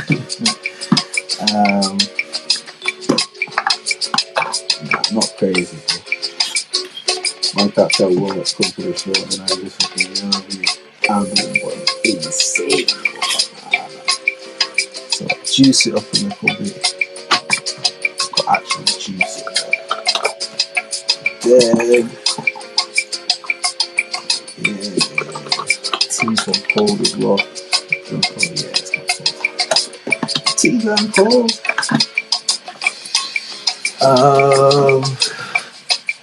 Alright, come back. Alright, we back. Yeah. And I do remember what I was talking about. NWA. And I was saying their thing is a bit different because theirs was gangster street shit, but one, that LA gang culture is all the other gangs everywhere else in the world. None of them operate the way LA do. Like, because in LA, the gang shit is like a religion. That's the best way I can describe it. It's like, it's not just, oh, you just in a gang. Like, there's almost like a spiritual element to their gang shit. And I don't mean that in a good way or a bad way. It just is. Again, in terms of just Western world, like, Jesus, sorry. Western world stuff like that. Like, the closest other place I can think of is like Chicago, maybe, but LA's thing is like it's like a cultural thing. It's again, it's like a religion out there. It's not just anyway. Obviously they've got that whole impact, that whole element of it where they're doing that, but then also there was like the police brutality element that came into it. There was like the injustice against black people element that came into their shit. You know what I mean? Like, that street culture kind of engulfed a lot of things, because at the time, predominantly, like, if you were black, you were mistreated just egregiously and blatantly on the sole basis of being that. So if you were in the street, like, there's not really that many white boys in the street like that. Like, it's mostly black people in the street or like minority people in the street. And so there was like an understanding of like, yo, we go through all this hard fucked up shit because they fucked up our shit. Like, there was like that thing. Do you get what I mean? Whereas move forward to like, again, how that shit moved from like NWA, you move forward a little bit time, you get to like 50 Cent and shit. And 50 Cent's story, bro. Like, I really feel in terms of like story and narrative, 50 Cent was like a big part of like the fetishization of like gangster culture and gangsterism now and gang culture and shit. Like, because 50 Cent's story was like something off of like a playwright shit. This nigga, you know what I mean, came up in the hood trying to get his bits and pieces. He was, you know, hustling and doing his shit. Fucking, he got into it some real G's, got shot 9 times, bro. Got shot 9 times and didn't die, bro. Like, a record label at that time, bro, this nigga got a little bit of a flow and he can sort of do some shit, bro. They salivated, fam, because like, bro, wait, you got shot 9 times in real life? Like, you were really in the street and you were really, because again, a lot of the shit then was like people doing imitations of that gangsterism shit, people pretending, people just saying they did shit. The thing, you know what I mean? And like, you see a lot of that reflected now, and it's like, it's more so accepted now, because it's one of two ways. It's like the younger kids now that are into like the gangsterism thing, it's either complete cap or they just crash out. They just willing to throw their life away for nonsense. Like, just any like ride out thing, crash out thing. Like, it's always one of the two. Again, one thing that I saw really begin to become popular around like 2017, 18 kind of time. like UK sides especially, was when drill was really first starting to make that underground push. Like, there were a lot of people who jumped on drill music and weren't really actively in the streets like that. But what I saw, and I don't know if anyone else relate to it, but what I saw a lot of was like youths who weren't in the streets get into the streets so that then when they rap about being in the streets, they're not lying. Because I remember there was a period of time where like the worst thing that you could be is a liar in your raps, bro. You're just making up a life, bro. Like, you're just chatting shit. Like, you're not really like that. I remember there was a period of time where man them would force the streets thing. They would force getting into the streets and force getting into shit so they could go back and like say bars that are like real. And I think that as a culture, the young black music of the inner city people, let's say, because I don't like the word urban. The word urban feels like the word nigger, not nigger. Like, when I say my nigger, like, you know what I mean? That sounds like love and warm and shit, but nigger just sounds like, like nails in a chalkboard. But I don't like the word urban. I don't say that. But it's like, as a culture populated by black influence, especially through younger people, through mediums like music and art and, you know, all these sort of things, we're a much younger culture than the one that's existed in America, meaning like young niggas getting real money off this music shit has existed for a long time in America. This goes back before hip hop. This goes back to like jazz and the blues and, you know what I mean, like rock and roll, although a lot of this shit got ripped off and stuff. But like, young niggas could find a way to make bread off music for a long time in America. So they've had the time to, I don't want to say cultivate, but I'll say grow the enterprise of that. And plus, landmass wise, America's just so much like a bigger place. It's like such a bigger land. Like, naturally, there's going to be more financial opportunity in those sort of spaces. With the UK, and again, obviously, UK rap, black culture like goes back in it, but you'll be very hard pressed to find a lot of raps before 1990 from the UK, like underground rap scene that sounds anything remote to what we call like grime or UK rap or drill or anything that people associate now. Like, you'd be very hard pressed to find that.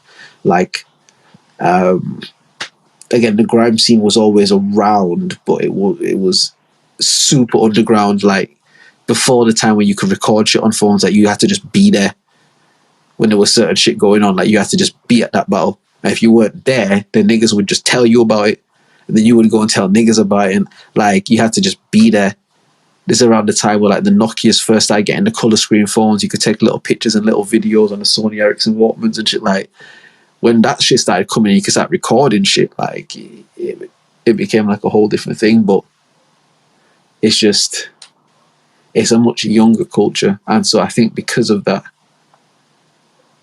a lot of these sort of principles are like a lot different. A lot of these sort of things are different, where a lot of the youths here, I feel like there's a push to gangsterism. Like, there's a push to, because it's so easy to just get like a little knife or a little blade or something, and, you know what I mean, get your fucking night puffer jacket and your trap star trackies, and, you know what I mean, it's so easy to do a lot of these things.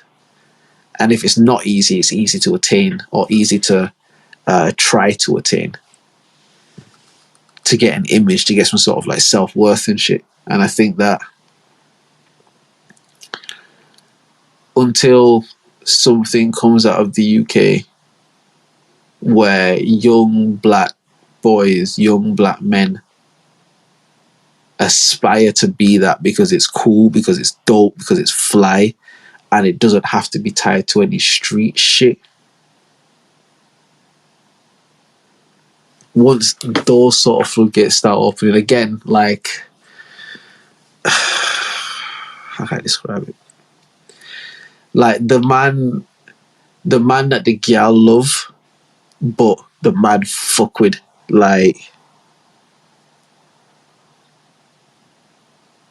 I don't know. I'm trying to think of examples. I won't do that. But it's just like the people who don't have to perpetrate this like gangster image to be thing. Because, brother, I saw a story about Central C going to like his brethren's wedding in like a tracksuit and shit. I hear you in it, you Central C. I hear you in it. Like you pushing this thing in America. You know what I mean? You're the UK drill guy. Like, you're the, how can I be homophobic? My bitch is gay. Like, you that guy. You the TikTok UK rapper guy that the Americans know and shit. Cool. Do your thing. I always thought that Chip would be the one that would break America. He went over there. He couldn't get it done. You know, it wasn't for him. Cool. Central C was the one that went over and did it. Cool, I get it. But I feel like he's definitely, my opinion, that's be anyone else's opinion. And again, I don't listen to these niggas' music. I listen to music that I make and the music that my people make. But I don't listen to these niggas. But I feel like Central C has become like a caricature of himself. I feel like there were a couple of tracks that I heard earlier on that were like, okay, like, all right, like, cool in it. And then tracks that I heard later on, it was just like, oh, these are like just TikTok songs. Like, this is like the ringtone era all over again. Do you remember when Soulja Boy sort of first came out? And that whole, no, why don't you cry that soldier? Why don't you cry that? Now why don't you cry that? Now why don't you? Soldier Boy up in this heart. Like, all of that shit. And then that whole ringtone that whole ringtone era where niggas were just trying to make like those ringtone type songs that could be made into ringtones. Like, that's what this TikTok era of music sounds like. It sounds like when you listen to certain songs, it's like, oh, you made this so it could be like played on TikTok or someone could do a dance to it or loop it up, or like, this is a TikTok song. Like, and it's like, I feel like Central C has become like a caricature of himself as UK culture, UK black inner city culture has become more popular across the world through things like Top Boy and, you know, like guys like Skepta and Gigs and, you know, these guys that have been doing shit, Lil Sims, the name forgets me, but yeah, like people who've just been doing their shit. Like, I feel that there's kind of this caricature idea of like the UK roadman, and it's not just the Americans. That shit really started here when that whole roadman thing started to get like popular among culture. This is when, again, the younger generations come in, and, you know what I mean, you got black people that go to school with white people and Asian people, and, you know what I mean, a lot of the black youths, they might live in ends where the roadman so they come into school, they're trying to be like the roadman, they're trying to be like the man in their ends, and naturally they just tend to be more charismatic. The little white girl, they just love off this shit, and so the white boys, they're like, yo, you want to be roadman too? Like, and now there's this whole idea of like these white kids that come from like good homes and money and shit, but they want to dress like the roadman and talk like that. And like, now they going home like, yo, mom, like, yo, mom, what you saying in it? Like they, now you got these white girls, fucking, my girl showed me some fucking, she showed me a TikTok videos and that. This fucking white girl from like London said, I talking like, hey, how is man's even trying to like even holler me? Like, the man even know, like, my things is so exclusive. And it's like, right, look at this white girl talking like this. And I don't mean that in a divisive way, because I know that the white boy that used to be on this podcast would accuse me of trying to somehow make white people look terrible. The thing I say to that is like, bro, white people don't need my help looking terrible, fam. You could just do some research on white people, bro. They can do that by themselves happily, bro. Like, you know what I mean? White people do not need my help looking terrible. But I'm saying it to just say, I remember just looking at this shit like, wow, look at this white girl, bro. who's so influenced by the shit that we did and the shit that we do that she's modeled her whole personality around it. Her mum don't talk like that. Her dad don't talk like that. Her aunties don't talk like that. She don't come from nothing that does anything like that, bro. You see the white girl putting like the waves in the front of their head and shit. Like, it's like, bro, even you see the whole chav thing, like chavs and that.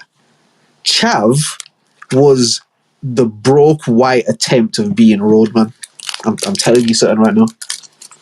It's not something that's spoken about enough. I'm from Leeds. I'm from like up the more northern side of the UK, innit? So there's a lot more white people up there, and they ain't like breaded up like that. Do you get what I mean? Like there's what Dave Chappelle describes as the poor whites. Like there's a lot more of them further up. Do you get me? And the chav thing,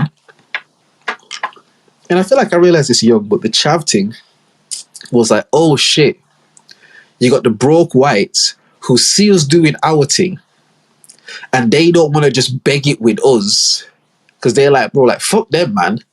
But they see our thing and they want to emulate that. They want to do it in their way.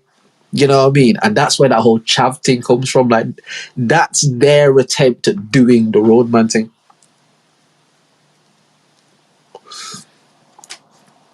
If you like kind of correlate it, think about how, and I'm generalizing now, so it's allowed me in it, but when a black person do a dance move and then when a white person do the same dance move, it's like a lot of time you can sort of see the difference in the shit, you know what I mean? And it's like correlate that thought to a broke white boy trying to do a roadman thing. Do you get what I mean? But he don't want to be like them blacks. He don't want to be like the blacks, but they try to do their it's the chav thing. That's their version of the shit. They don't drink Hennessy, they drink lagers, bro. Do you get what I mean? That's they shit. Hood niggas and that, they drink Hennessy, brown liquor, all that sort of shit, you know, and pour that out for the homies, all that. Them man drink lagers and do ketamine and that, bro. Do you get what I mean? Like, because the poor whites are the poor whites across the world, at least the Western world. The hillbillies that you see in America, they the same niggas as the poor whites you see here, bro. The drag slippers, like, Julie, fucking Julie, open the door. Like, they the same niggas, fam. They the exact same niggas. It's just one set is in America, one set here, but they the same thing. Trailer trash, bro. And I'm not dissing them. You know what I mean? Because a lot of people, like, they're nice people when you, whatever, but I'm just saying it's the same, it comes from the same thing. Do you get what I mean? It's just obviously cultural differences and like all of this, yeah. All of this, I'm going to go back to the original point, is to wrap up and say that the gangsterism thing, the gang thing, all that has been pushed through culture for so long, through media, movies, music, just all sorts of shit. Like,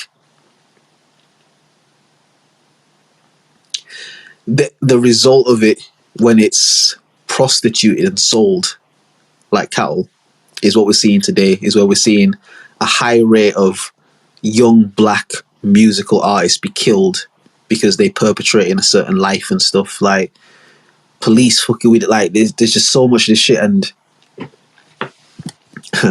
I've been listening to this guy Charleston White. Listening is the right word. I've been taking in some content of Charleston White, and one thing I'll say, agree, disagree, that nigga is hilarious, bro. He's just funny as shit, bro. That nigga have me laughing, bro. Like, you see my thing, because I think about such cerebral things like a lot of the time. I just like shit that makes me laugh in it. I like to laugh, you know what I mean? So like things that just genuinely make me laugh. Like that nigga's so ignorant, bro. But his ignorance is brilliant. If you haven't checked out Charleston White, and again, a lot of people will disagree with a lot of the shit he says, because he says a lot of fucked up shit. But just entertainment value, bro, I think is fucking hilarious. Do you know what I mean? Like, but he has this thing where he basically says like, yo, if I was the police, I would target black people too. It's fucked up, right? Fucked up, right? And he's a black guy, by the way. He's a black guy. But he's like one of them Houston, Texas. Again, he'll be the kind of, man, what y'all doing around here, man? Man, look at these nigga, man. These fuck ass niggas. Like, he's like that sort of guy, in it. But the whole thing he was saying, let me see if I can find. Let's see. This is why YouTube is great, man. This is why YouTube is great. Let me see if I can find some Charleston White talking. Because I won't be able to do it justice in it. I won't be able to like do justice to some of the wild shit he say. So we gonna see. I was gonna say something crazy just then. I'm not gonna say that. But we gonna listen to the words from words.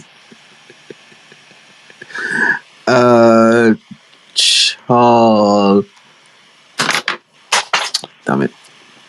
Charleston White, and anybody who wants to check that out, spelling is CHARLESTON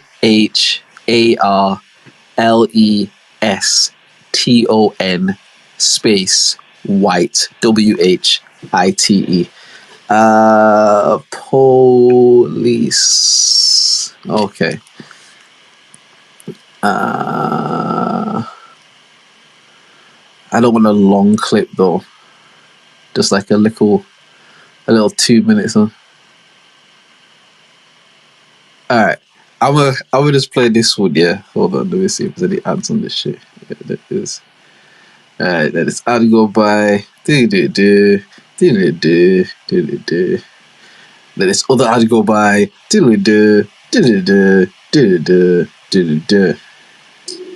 Alright, we won't let that music play because that might even flag knowing fucking YouTube. Jesus Christ. Yeah. Alright. Oh, motherfucker, just play the shit. Oh, my YouTube does this thing where it just like, it's not that it glitches, but it just goes through bare the video and don't play it. Oh, fuck's sake. More mentally ill white man than anybody. The white boy mama who done.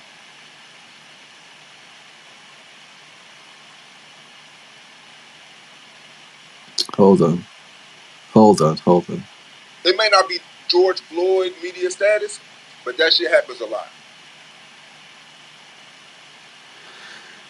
It's not gonna do it, man. Safari, bro. Safari is just bullshit, bro. Like, big up to like Apple and that. Like, yeah, you all like make sick hardware and stuff, but Safari is just so arse, bro. So we're gonna switch over to Google Chrome, fam, because they're all playing Google Chrome. It's bitch ass nigga. Yo, I'm telling you, listening to some of these Charleston White videos, just gonna be calling everything bitch ass niggas, bro. Like, because it's just a funny thing to say. I know people will be like, "Oh, well, that's irresponsible because you have to." I know. But listen, none of us are responsible, bro. We all have smartphones that are made by child slaves, you know what I mean? And we all okay with it, bro. Like, we all propagate this crime that's been done against humanity, bro. Any nigga who speak English, and that's the only language that you speak, don't have no authority to say that anybody's doing anything wrong at any point, fam. Because you're a part of the fuck shit, whether you're meant to be or not, bro. Like, it's a cursed language. I've spoken about it many times. Like, you know what I mean? We as black people robbed of it. You know what I mean? I won't get into it now. I'm just saying, there's fucked up shit in life, bruh. Some shit doesn't always... some shit isn't always polite, but I think it's important to be able to comprehension in it. Like, you have to be able to take in what someone's at least trying to say, and then whether you agree, disagree, however you feel about it is cool. But I think we live in a time now where people are so used to just reacting to what someone say, just react, or someone say something, react, or your reaction. Like, we live in a very reactionary climate where people don't really listen to understand or to overstand. People listen to respond. So you'll be talking to somebody. You ever spoken to somebody, yeah?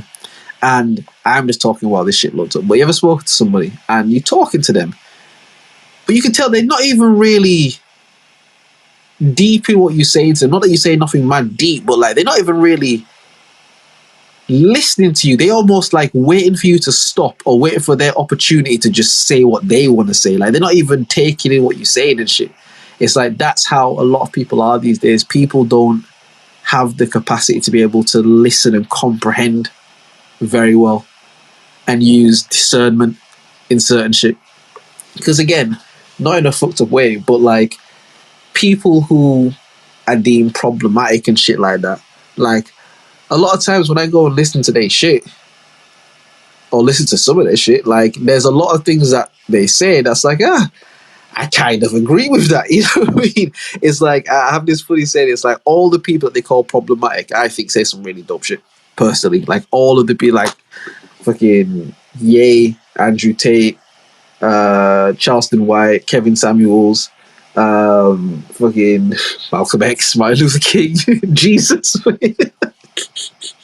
Like, I think I don't agree with all the shit that they say. I think a lot of the shit is fuck shit, but there's a lot of things they say. It's like, yeah, that makes sense. Like, it's hard to argue against that with someone with common sense, but we live in such a polarized time now where people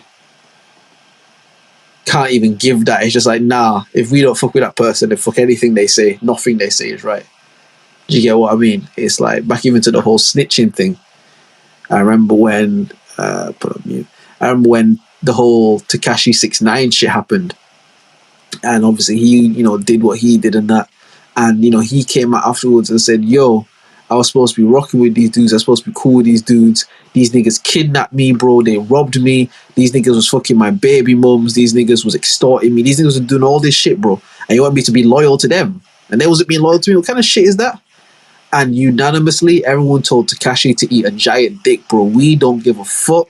You was calling yourself a street nigga and a gangster nigga, and you told you a rat. Fuck you, you a rat. Like, yeah, bro, these niggas was extorting me, bro. They kidnapped me, bro. They robbed me, fam. My bookie money and shit, they was robbing. They was teeth me the whole time. They was fucking going up to my mum's yard and threatening my mum and shit. They was fucking my baby mum, like. And people said, we don't give a fuck, bro. We don't care, bro. Fuck you, bro. We don't like you. And now this is your comeuppance to us. So fuck you, bro. Like, you got to take that, innit? Where any real person put themselves in that situation, your G's who you're supposed to be loyal to, your G's who are your people and shit, your guys who you call your brothers and your people and that, you find out these niggas is fucking your lady, bro. Your guy who spud you every day and tell you that he love you every day and like, yeah, you my brother, yo, you my guy, bro. Every day look in your eyes and tell you that shit. And you find out that not only is he fucking your woman, blood, but he set you up to get kidnapped. He set you up to be robbed. This nigga been taking off the top of your money shit, and you're the paycheck, by the way. It's not like everyone's getting this money equally, bro. You bringing in the money, bro, and this nigga's taking off the top, and they charging you for this, and they hiding money. Niggas is doing all this shit, and you get tied up in some fuck shit, and you gonna be like, nah, I'm not gonna tell, bro. I'm gonna stay down with these man, bro. Fuck that, bro. Like, nah, because man don't snitch in it. I'm not saying you should. I'm not saying you shouldn't. I'm just saying put yourself in a situation to think about it. But we unanimously said, fuck Tekashi 6ix9ine. He's a rat, bro. It's fake. Yeah. But listen to this. Anyway, listen to this. Fans always want me to ask you, why don't you say anything about police brutality? You never speak out about police killing people. When last time police done killed the nigga? That shit happens a lot. But it may not be George Floyd media status, but that shit happens a lot. Okay, so I often look at those statistics. The police shoot more mentally ill white men than anybody. The white boy mama who done called the police on him because he had to have. So if you look at the statistics, the police on the average shoot more white people than they do black people. I'm a guy that's big on statistics. Police shootings, and I want people to really hear me on this. Police shootings killing the unarmed nigga is the least of our problems in America. It's the least of our problems. They ain't shot now nigga on his way to school. They ain't shot no nigga getting off work. They ain't shot no nigga in a high visibility construction vest. They ain't shot a nigga in no suit. They ain't shot now nigga with his pants pulled up and his shirt tail tucked in. They ain't shot it. No. When I watched the country not have no outrage for Tamir Rice, there was no need for me to speak. There was no need for me to speak on police brutality, because police brutality is small compared to black on black homicide rates. Police brutality is small to the 73% of households that headed by single women. Police brutality is small compared to only 33, 36% of black children can read on or above their grade level. Police brutality is small when you got over 2 million children in the United States of America who suffer from hunger. Nah, homie, that's the least of our problem.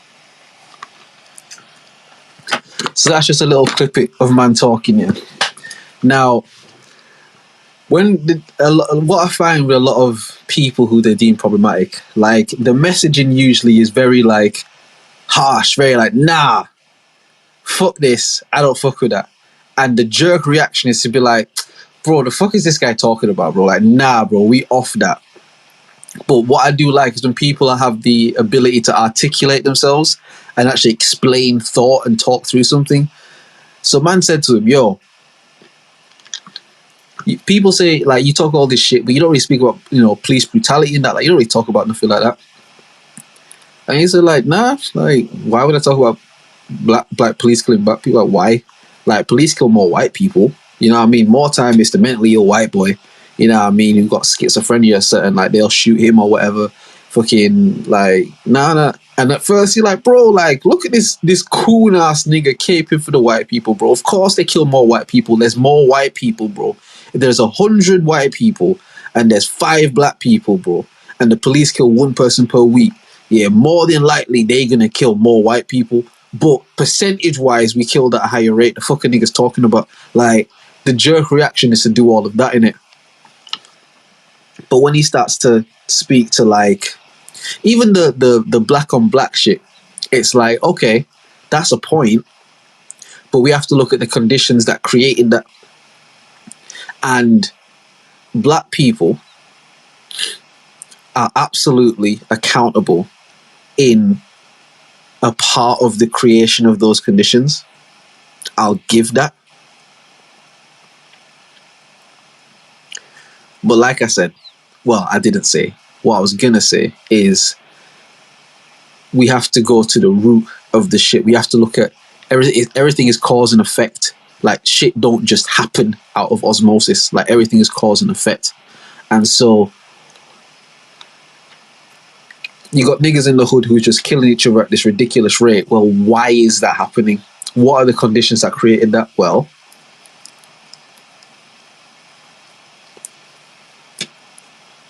you take a community who has the ability to thrive, because throughout the 50s, 60s, there were black communities that were able to do their thing. Like, this isn't an alien concept. But what happens is you're trying to maintain certain ideologies throughout the world and stuff. You can't allow certain people to advance past a certain point, because that's what they say about the curly Q crew. If you get what I mean, then you get what I mean. I don't want to say it because the signal might get locked off, but the curly Qs, the alphabet mafia, you know what I mean? There are these different sects that pop up. And quick sidebar, I think this is a great point. And I want to say it was Dave Chappelle who said it. It might not have been Dave Chappelle, but I want to say it was him. But I think it was him actually, because he had a lot of shit with like the trans community and stuff like that.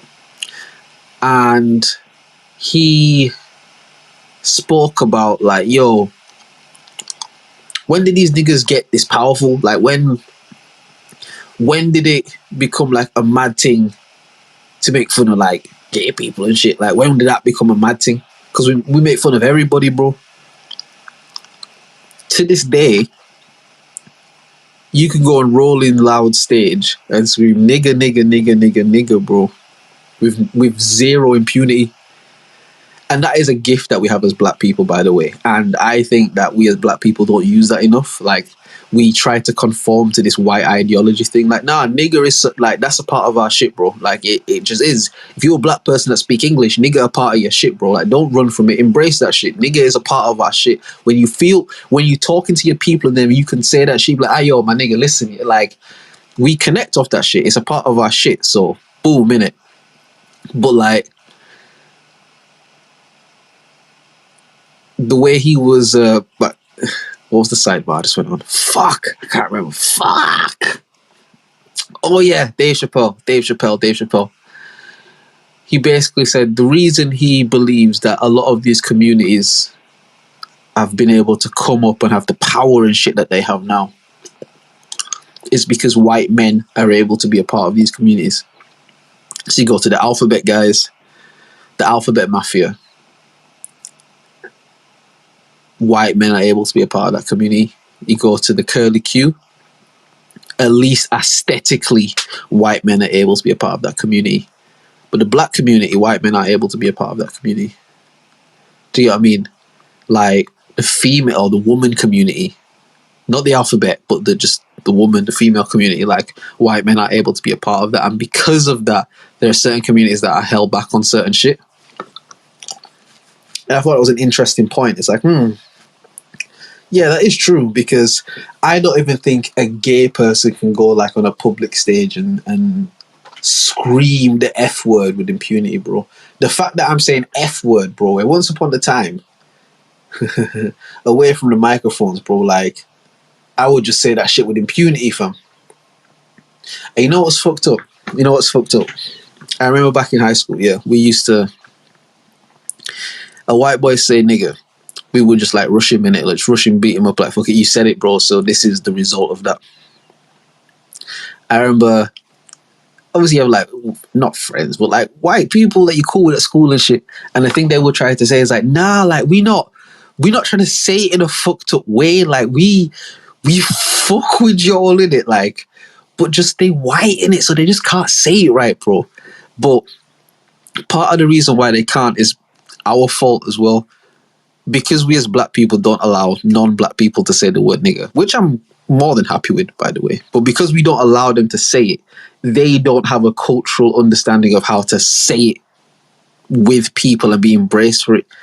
Because we can just be we can be talking to each other like, yo, we can talk to each other and shit, like, yo, my nigga, listen, yeah, yo, tonight is gonna be sick, yo, niggas gonna turn up and that, you know what I mean? Like, because we've been around social things and people and groups and all these sort of things where we can say that shit and it can elicit good energy. Our spirit knows how to communicate that word. Because we treat non-black people very harshly if they say that word, they then don't ever say that word around us.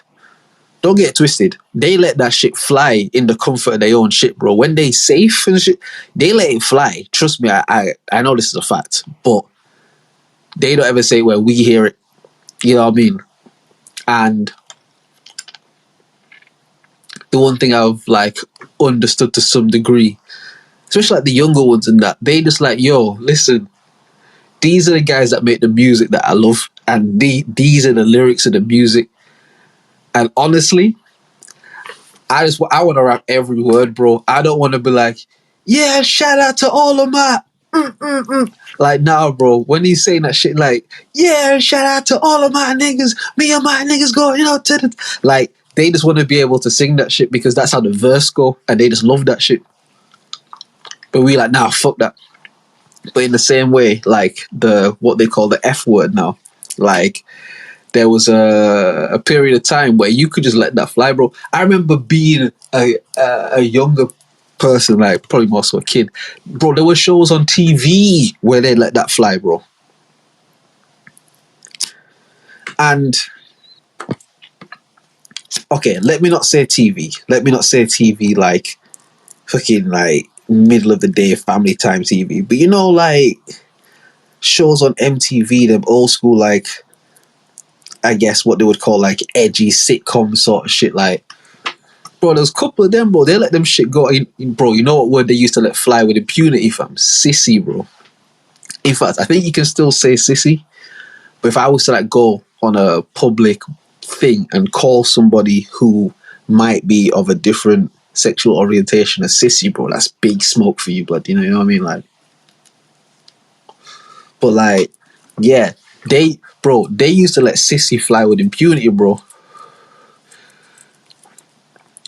I don't even want to like bring it up like this, but there's some episodes of My Wife and Kids, bro, where Michael just fully says to man like, "Oh, stop being gay," like literally, bro. Like, oh man, that's so gay. Like, but the audience is a laugh. It's not like, oh my god, you just like, do you know what I mean? It's funny and contextually it makes sense, and I really hope that people don't hear this shit and then go back and listen to My Wife and Kids and try and cancel that shit, because we can't cancel My Wife and Kids, man. That shit is so dope. We can't cancel that shit. But there's a couple of shit like that in there, bro. The kid Franklin, where he called Junior gay or something. It's like bruh, they call it's mad. But 2023, you can't say that to niggas, bro. On TV, on a show that people watch. You can't be talking to your brother like, oh, that's so gay. What? And there's no sort of gay representation or like agenda that's positive to gay people in the show. No.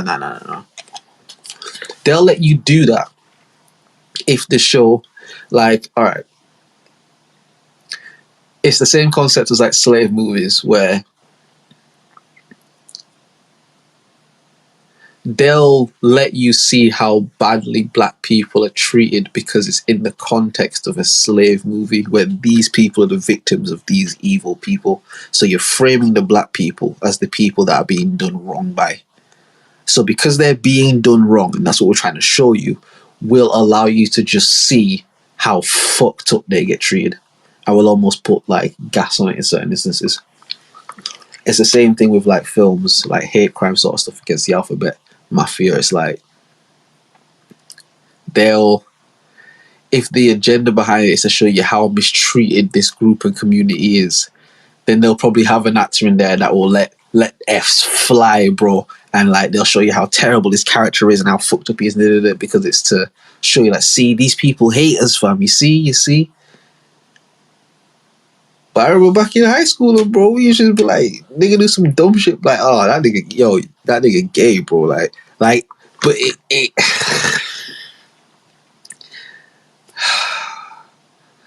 in that instance, yeah, I understand what the white guys were saying, although they were still wrong. Or even the non-black people, like, when again, when you're younger, because again, nowadays people don't even play that sort of shit. When you're younger, like non-black people, and they feel comfortable enough to be like, yo, like, why can't I say, you know what I mean? And they be telling you like, we're not saying it in a hateful way. Like, it's like, yeah, but you are though. And even if you don't know that you are, you saying that is hateful, but like, you can't say that, but there's too much pain behind this word. There's too many people have died behind this world because of people that look like you against people. Like, you can't say this shit around me and feel comfortable saying that. There's too much history and baggage behind this word, and they just have to accept that. It's the same sort of thing if someone from the alphabet mafia say like, bro, you can't say that. There's too much pain behind this word. There's too much baggage behind this word. And we like, bro, like, when we call man F's, bro, like, we don't even mean you, fam. We just mean like they're just being dominant. It's like, bro, even if you don't mean it, you saying that, there's too much pain behind those words, bro. And it's like, in the same way where we just tell the white boy he has to accept that, in a similar sense, it's like, we have to just accept that then, innit? Like, we can't ask somebody to do it and then not do it. Like, if they saying don't say this shit, then it's like, alright, cool. Now, the same way that you niggas all go home and say nigga, I might go home and say F's, and I might go home and say G's, and I might go home and say whatever. I might, in the comfort of my own shit and the thing of my own shit, where I feel comfortable and people know that I'm not trying to spread no hate message and shit, but let me just talk, innit? This because you niggas do it. I know factually, bro. I've had people again in school that come to me and say, like, yeah, bro, my parents say that shit all the time. My parents hate black people. Like, I've had people say that shit to me, bro. White youth in school who fuck with me, fam. Who fuck with me, bro. He's my guy. He told me, like, oh yeah, my parents really don't like black people. Like, yeah, no, like, honestly, like, whatever black, my parents really do. But he telling me this just like, oh, just to let you know. And it's like, oh shit, you know what I mean? But like, yeah, it's all just, all this shit is just all distractions, isn't it?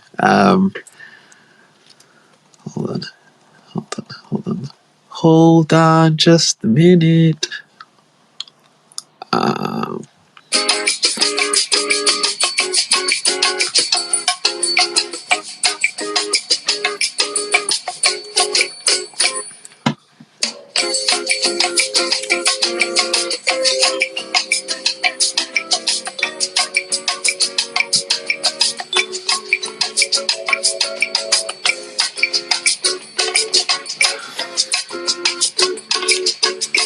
The OnlyMans podcast will be back shortly.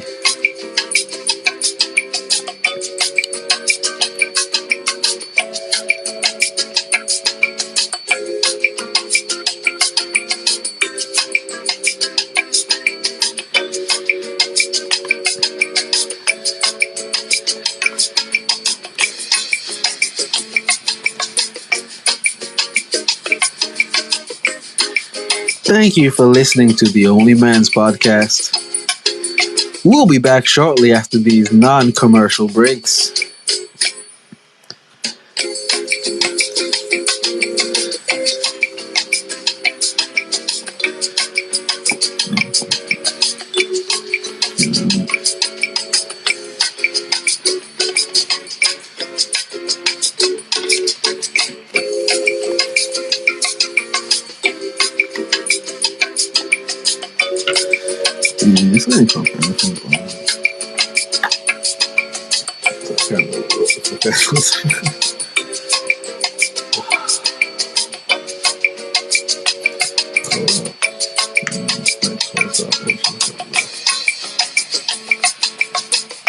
Thank you for listening to the OnlyMans podcast.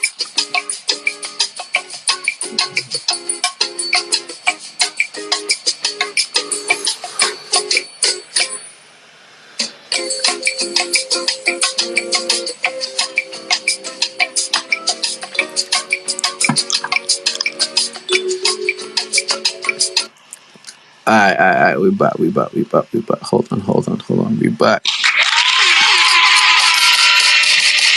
Okay. To be fair, I've babbled 2.5. Whenever I set these out, like whenever I've got to do the solo ones and that, I always sort of say to myself, like, if I can get to 2.5 and I'm not forcing it, then that's good. You know what I mean? If I can get to 2.5, that's good. At this point, I don't really have that much more to talk about. I haven't really kept up with the news that much, to be honest. So if stuff has happened, I don't really know. I kind of just hear things ephemerally, but I don't want to say I exist inside my own bubble, but I just do my thing in it. I do my thing with the people around me and try to operate in that kind of world, you know. Big up to all the people that tune in each every week. Big up to Ultra Melanin, you know what I mean? Big up to all the YouTube people. Big up to all the stereo people.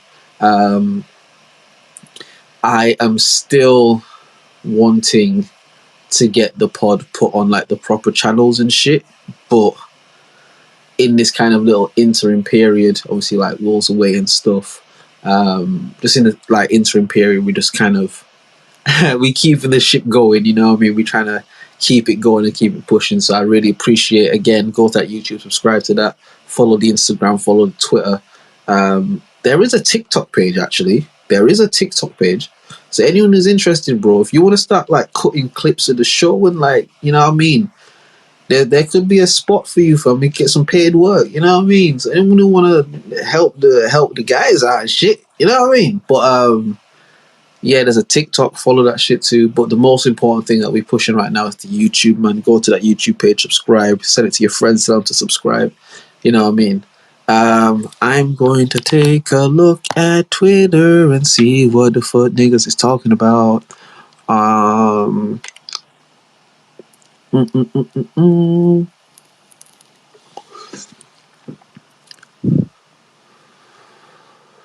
Everyone thinks their tweets are so cold, innit? Including me. I'm the exact same. I think my tweets are so cold.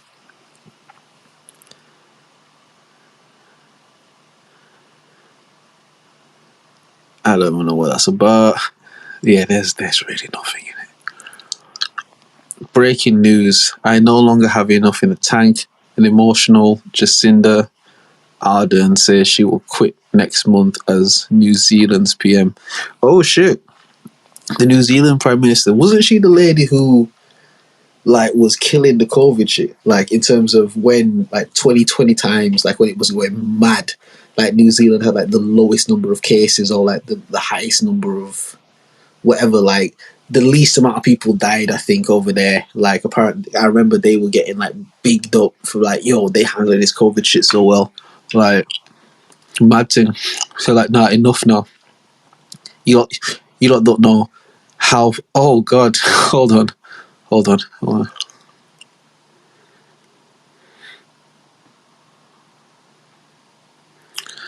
Nah, I just seen someone on my timeline tweet the big F, bro. Like, it's just, I haven't seen that in a long time. That's what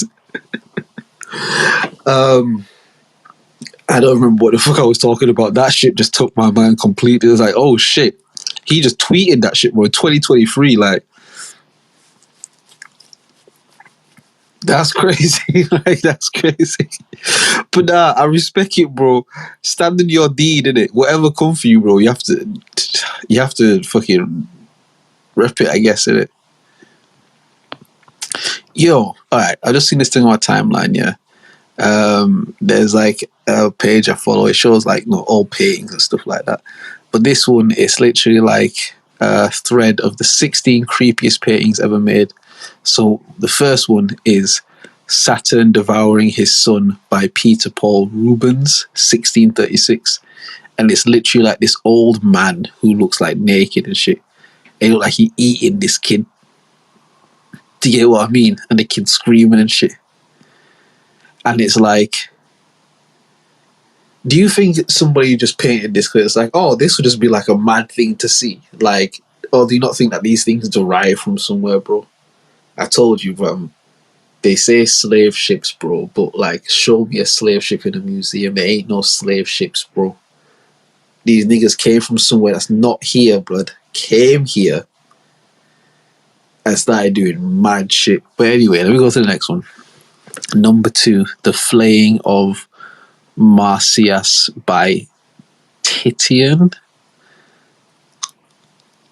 The flaying of some sort of mythical beast, but it's like, I'm gonna try to describe the painting. It's like, in The Lion, the Witch and the Wardrobe, that thing that's like, it's got like goat legs and a man's body, but then the man got like goat horns and shit.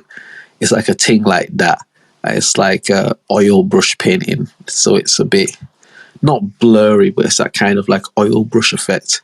And it's like they got one of them upside down, and they're like, there's like these people around it like cutting it up and shit, like how they do, like cows or sheep or whatever or pig or whatever when they flaying it. It's just like a painting like that. Number 3 is Stormtroopers Advancing Under Gas by Otto Dix, 1924. And it's just like what looks like probably, it can't be Nazi if it's 1924, but soldiers in like gas masks, and it looks like it's like a hand drawing. It's a good drawing. It's not like it looks like a photograph, it just looks like a drawing in it, but they're in like these sort of creepy gas masks, sort of like attacking and shit. Number 4, The Ghost of Iowa by Hokuse 1830. And it's kind of like a drawing. It looks more cartoony. It's like, them sort of Chinese lanterns. It's like that, but on one side it's got like the upper half with like a man's face on it, with like the hair, almost like someone's peeled off the skin and the eyes and then put it on like a lamp. And then the bottom part of the lamp is like cut out, so it's like the shape of a mouth, but it's like a cartoony looking picture. It doesn't look crazy gory. That one doesn't look mad. Number 5, The Drowned Man's Ghost Tries to Claim a New Victim for the Sea by Thorvald Nis 1880. And again, it's like a kind of oil painting thing, and it looks like it looks like they're on the shore of like a UK beach. It's not no like sunny golden sand shit. It's like there's a shore. It's kind of like a grey, browny, greeny kind of shoreline. It's like a skeleton trying to pull a man into the water, sort of shit. Fuck, I looked at the pictures like, how on God's green earth am I going to try to describe this? Number 6, The Harrowing of Hell by a follower of Hieronymus Bosch, 1500. I'm going to be honest with you, I'm not even going to try and describe that picture. I'm just going to go to this. These ain't really mad though. Yeah, I'm just looking at the pictures that they're not. There's another one, Saturn Navarro and His Son by Francisco Goya. It's like an oil painting of the sort of first one I described. The Torment of St. Anthony. Okay, number 13, The Torment of St. Anthony. So it's like a guy in like kind of ye old England priestly clothes with his kind of like reptile, monkey, fish, demon-y looking things look like they're kind of like trying to drag him away. It's kind of drawn in that style of, like them old school kind of Bible drawings, or like the stained glass window kind of, that kind of style. It's like drawn in that sort of style.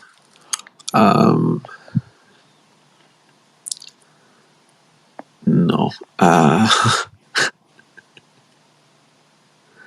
What the fuck even is that, bro? Like, I thought it would be more engaging than that. I thought there would be more to it than that, but it's fine. Let's see if there's anything else on the timeline. Do you lot think I'm cosplaying a roadman because I only wear tracksuits? Lol, that's a good tweet. Correct me. No. If Central C is cosplaying a roadman, more or less everyone is. The clothes he wears are what most men wear. I don't understand the outrage. Fair enough if you don't like him, but it's a bit forced. Bare weird explanations, though. It's not necessarily weird explanations, because he's allowed to wear whatever he wants to wear, like, obviously, innit? But I like to wear tracksuits. I'm not going to my brethren's wedding in a tracksuit. Like, it's not like a beef thing or a back and forth thing. It's not that hard to. I wouldn't say he's cosplaying a roadman. Like, I wouldn't say all of that. I'm just reading a tweet from like Lippy and shit. I wouldn't say that, but it's like, I couldn't tell you the last time I wore a pair of jeans. I couldn't tell you, bro. Again, in like some of the daytime like job thing I do, like, there's a very fancy building that I go in and work in, like, kind of usually like once a week or so. Like, you know what I mean? I'll kind of go there and I'll think. It's a very fancy building, people wearing like suits and things, and like it's a very fancy building, big glass windows, security at the door, like very fancy place, innit? My nigga, I went there, YM top to bottom, bro, tracksuits, bro. I've never worn no suit, no jeans, like tracksuits, bro. I'm not trying to gas it when I say I could not tell you the last time that I wore a pair of jeans. I couldn't tell you the last time I did. I don't wear jeans, I wear tracksuits, bro. That's my shit. I love tracksuits.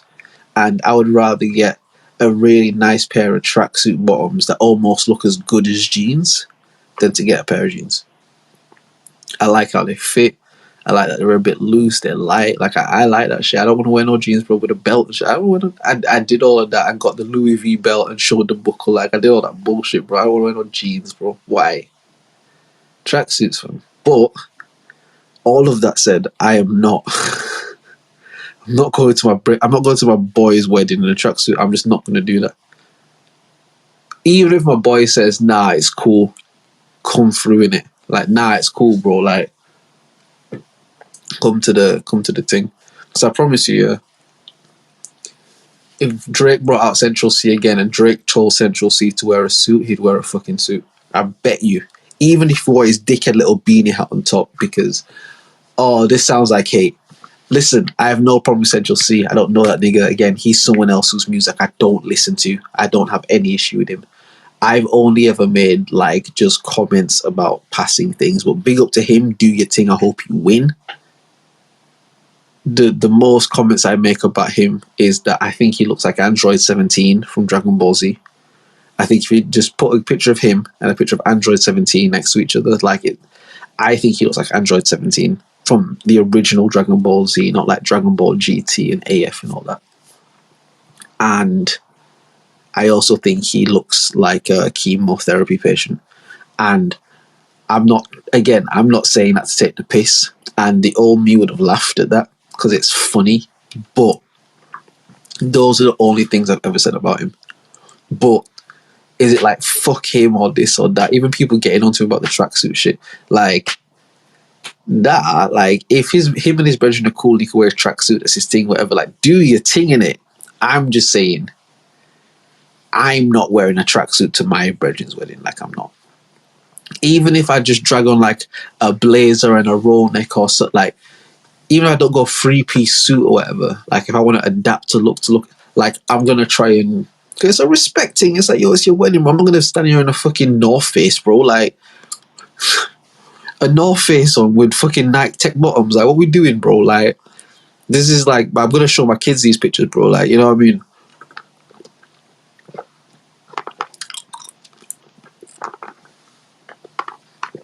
Like,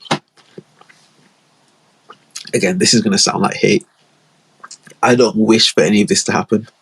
I want him to prosper. I want him to be the best that he can be, him and his team. I want all these people to win in it. Big up Central C. Hold on. Big up Central C. I'll start with that because I don't want this to sound like hate, because it's not hate. So big him up, first of all. Do your thing. Keep winning, bro. Like, live in it. This is not no hate. This is not no evil eye, nothing like that. Just, when I look at the trajectory of music, I don't think he'll be here very long. Unless he does like a Fredo type pivot where he just decides, you know what, I'm going to really fucking rap, bro. Like the way Fredo, it just seemed like he got a wake-up call, whether it was life, reality, whatever it might have been. It seemed like he got a wake-up call and decided, you know what, I'm going to just rap. I'm going to actually just rap and just create really good music. Like, fuck just doing it for the TikTok and then this. Like, now that I know I can do that, I can do that if I need to, but I'm actually going to try and create beautiful art. I think if Central C does that and tries to really create dope music, he can be here for a bit. But I think if he continues to do this, like the TikTok songs and for the clicks and the this and like, which it kind of feels like for someone like me on the ephemeral, just not really having a full understanding, it comes across that way. Doing it for the popularity aspect as opposed to the actual content aspect, I don't think he'll be here long. I think Central will get another good, at this current trajectory that I'm sort of speaking from, he'll get another good 3 years. It'll be good money, good shows, good looks. He'll get some chart shit. He might even get nominated for some big shit. He'll get his bread. He'll be able to do his thing from there. But in terms of relevance, 2023 now, like, yeah, 20 26, God sparing life, God sparing everyone life. Like, I can't see people giving a fuck about Central C if he's still doing what he's doing now. Like, I can't see people giving a shit, because I'll be honest with you, I feel like people don't really give a shit now. I've never been anywhere with man them or gal or a mixture or older or younger. I've never been anywhere where anyone's like, yo, put on that Central C. And that's not necessarily a problem, because in the same way, my own music, there's not that many places I go where someone's like, put on that Drizzy Francis. Like, that's not an issue. But when you're a rapper who's that popular and that visible off of these kind of popular things that you're doing, then you should have popular music that people want to play all of the time. If you kind of making shit that's just for the kids,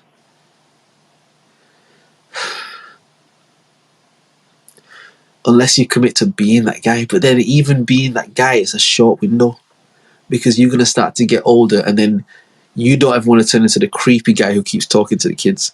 Because when you 18, bro, you start working with kids, you like, oh my gosh, you like kind of close to our age, but you're an adult, and you know, we can see ourselves in you, and they fuck with you and they love you.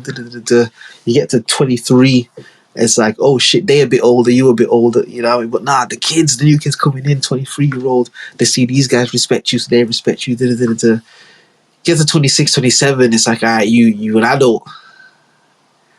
And these generations that have come before, they respect you in it. The older lot, like, they fuck with you heavy. The kind of middle lot, like, they fuck with you in it. Like, yeah, nah, he's the guy. But these younger lot, they're like, alright, but we don't know him. Like, alright, nah, you don't rate him, cool, innit? But I don't know, nigga. Like, you get to 32, 33, you're still there. Now, that original older lot, now they're adults, they're men. They might come back and try and help this younger generation, or they might just fuck off and do other shit. But you here, or that person there, like, now you 30, 33, 34, and now these younger lot, they're already kind of like, yeah, they older, and some of them fuck with you more, but some of them fuck with you less. And these younger lot now, they kind of really don't even give a fuck. The new younger lot coming up now, like, they kind of like, we don't give a fuck what you did, bro. Like, it's like football, fam. Like, there was a period of time where Diego Maradona, fam, there's nothing you could say, bro. He was him, and that was it, bro. But enough seasons go by, enough new teams, and niggas gets like, bro, I didn't see him play. Like, I don't know. I watched the highlights. Like, this shit looked mad slow back then, bro. You see how fast these men are running now? You see what these men are doing now? You see, no man can escape time. Time is the final frontier. Time will always catch you. No matter how fast or slow you run, time will always catch you. And it's about trying to make the time count for something, make the time matter, to enjoy the time as much as you can, but learn as much as you can from the time and gain as much experience and knowledge and shit from the time as you can. Because it's a precious commodity. It's actually the only real, well, one of the only real currencies we deal in as a sentient being. Time, energy. I don't feel like physicality is a currency. I feel like physicality is like a currency exchange. I feel that's a currency exchange, but yeah, like, there's only so many things we kind of operate by, so it's very I lost my trail of thought. I won't even beg it. You know what, man? Shout out to your boy, bro. I done nearly 3 hours, bro. I done nearly fucking 3 hours, bro. Shit, me. Might have to lift your suspension in it. Nah, I'm joking. He's not suspended. I'm joking. He's not suspended, bro. It's not suspended. I'm just joking. But now we might have to get Will back on this shit, man, because you know what, I do enjoy the the solo talking thing, particularly when I have something I want to talk about, because I can talk and not really have anything particular I want to talk about, but just get into certain conversation and talk about shit. I can do that, innit? But if there's something pressing on, man, that I want to come and talk about, bro, that's an easy it's an easy 1 to 2 hours. Easy. I can just go on it and I'll probably reiterate again, whatever. But like, when that thing's not so much there and you're really trying to put coal in the fire to keep the engine burning, that other person with their own thoughts and views and opinions who can also speak long form, like, really comes in handy. It's like, it gives you a chance to just sit back, just, oh, fucking hell, just not talk for a sec, just relax, just think, collect yourself, listen to what's being said, take it in, digest it, like, collect yourself in order to then retort back or to add to the conversation. Do you know what I mean? It's like, in this, you're almost speaking against yourself. You're almost talking, like, you make a point and then you respond to your point and then you respond to that point, and then that point springs a thought about this, so then you make this point and then make another point and then go on to this other thing here that goes to this thing here and this thing here, but then you go back all the way back to the first point to say the whole thing means that, you know what I mean? It's like you constantly, again, almost not reacting, but you responding to yourself, which, again, like the voice notes and shit, I do think the voice notes are dope, because it adds coal to the fire. Do you get what I mean? Where I'm shoveling by myself, the voice note is like somebody coming in, even for just like 30 seconds, and just like just putting bare coal in the fire, because they'll say something and then I'm like, oh shit, all right, and then I have bare thoughts about what they've just said. So it's like, if I could find a way, again, hypothetically, of course, shout out to my guy Will, if there was some reason why I had to just do this show solo, if I could do something like take calls, or like call in with your question, or call in with your this or this, like something like that, I could pepper, bro. I could fucking pepper, bro. Do you get what I mean? Like, some shit like that I could absolutely pepper, because like, when people are speaking and shit, I can go off that, and that creates energy, that puts coal in the fire. Do you know what I mean? So yeah, but hold on, because there's, yeah, we got up to 3, bro. No, we got up to 3. Yeah, we got up to 3 hours now. Big up to Ultramelon for tapping in. I appreciate that, man. There was bare of you I saw, like, on the stereo app. Bare of you sort of said, like, yeah, we listening. Like, there were a couple people listed there, but I come on the thing and no one's here. But again, I think I realized that when you do the solo ones on stereo hasn't adapted the algorithm to push people towards that as much. Like I said, like, however the episode goes, when Will is on the podcast always gets more engagement. Like, fact. Even if he's on it for a bit and then drops off, it always gets more engagement. The episode where, the last episode that Will was on, where he ended up dropping off like part way through, I think that might be the most, if not one of the most, like, engaged with episodes we've had, in terms of like engagement with the actual episode, stereo, engagement with the YouTube, the full, like, people flock to it off that. So yeah, we definitely will look to get Will back as soon as we can, but we need Will to be in the best place that he can be to do his thing, because, you know what I mean, that's our guy, and we want to make sure you're not going crazy out here. The same way I want a real nigga to make sure that I'm not going crazy too. You know what I mean? So, listen, I hope you've enjoyed it. It's just me talking again. But this has been episode 87 of the OnlyMans podcast. Yeah?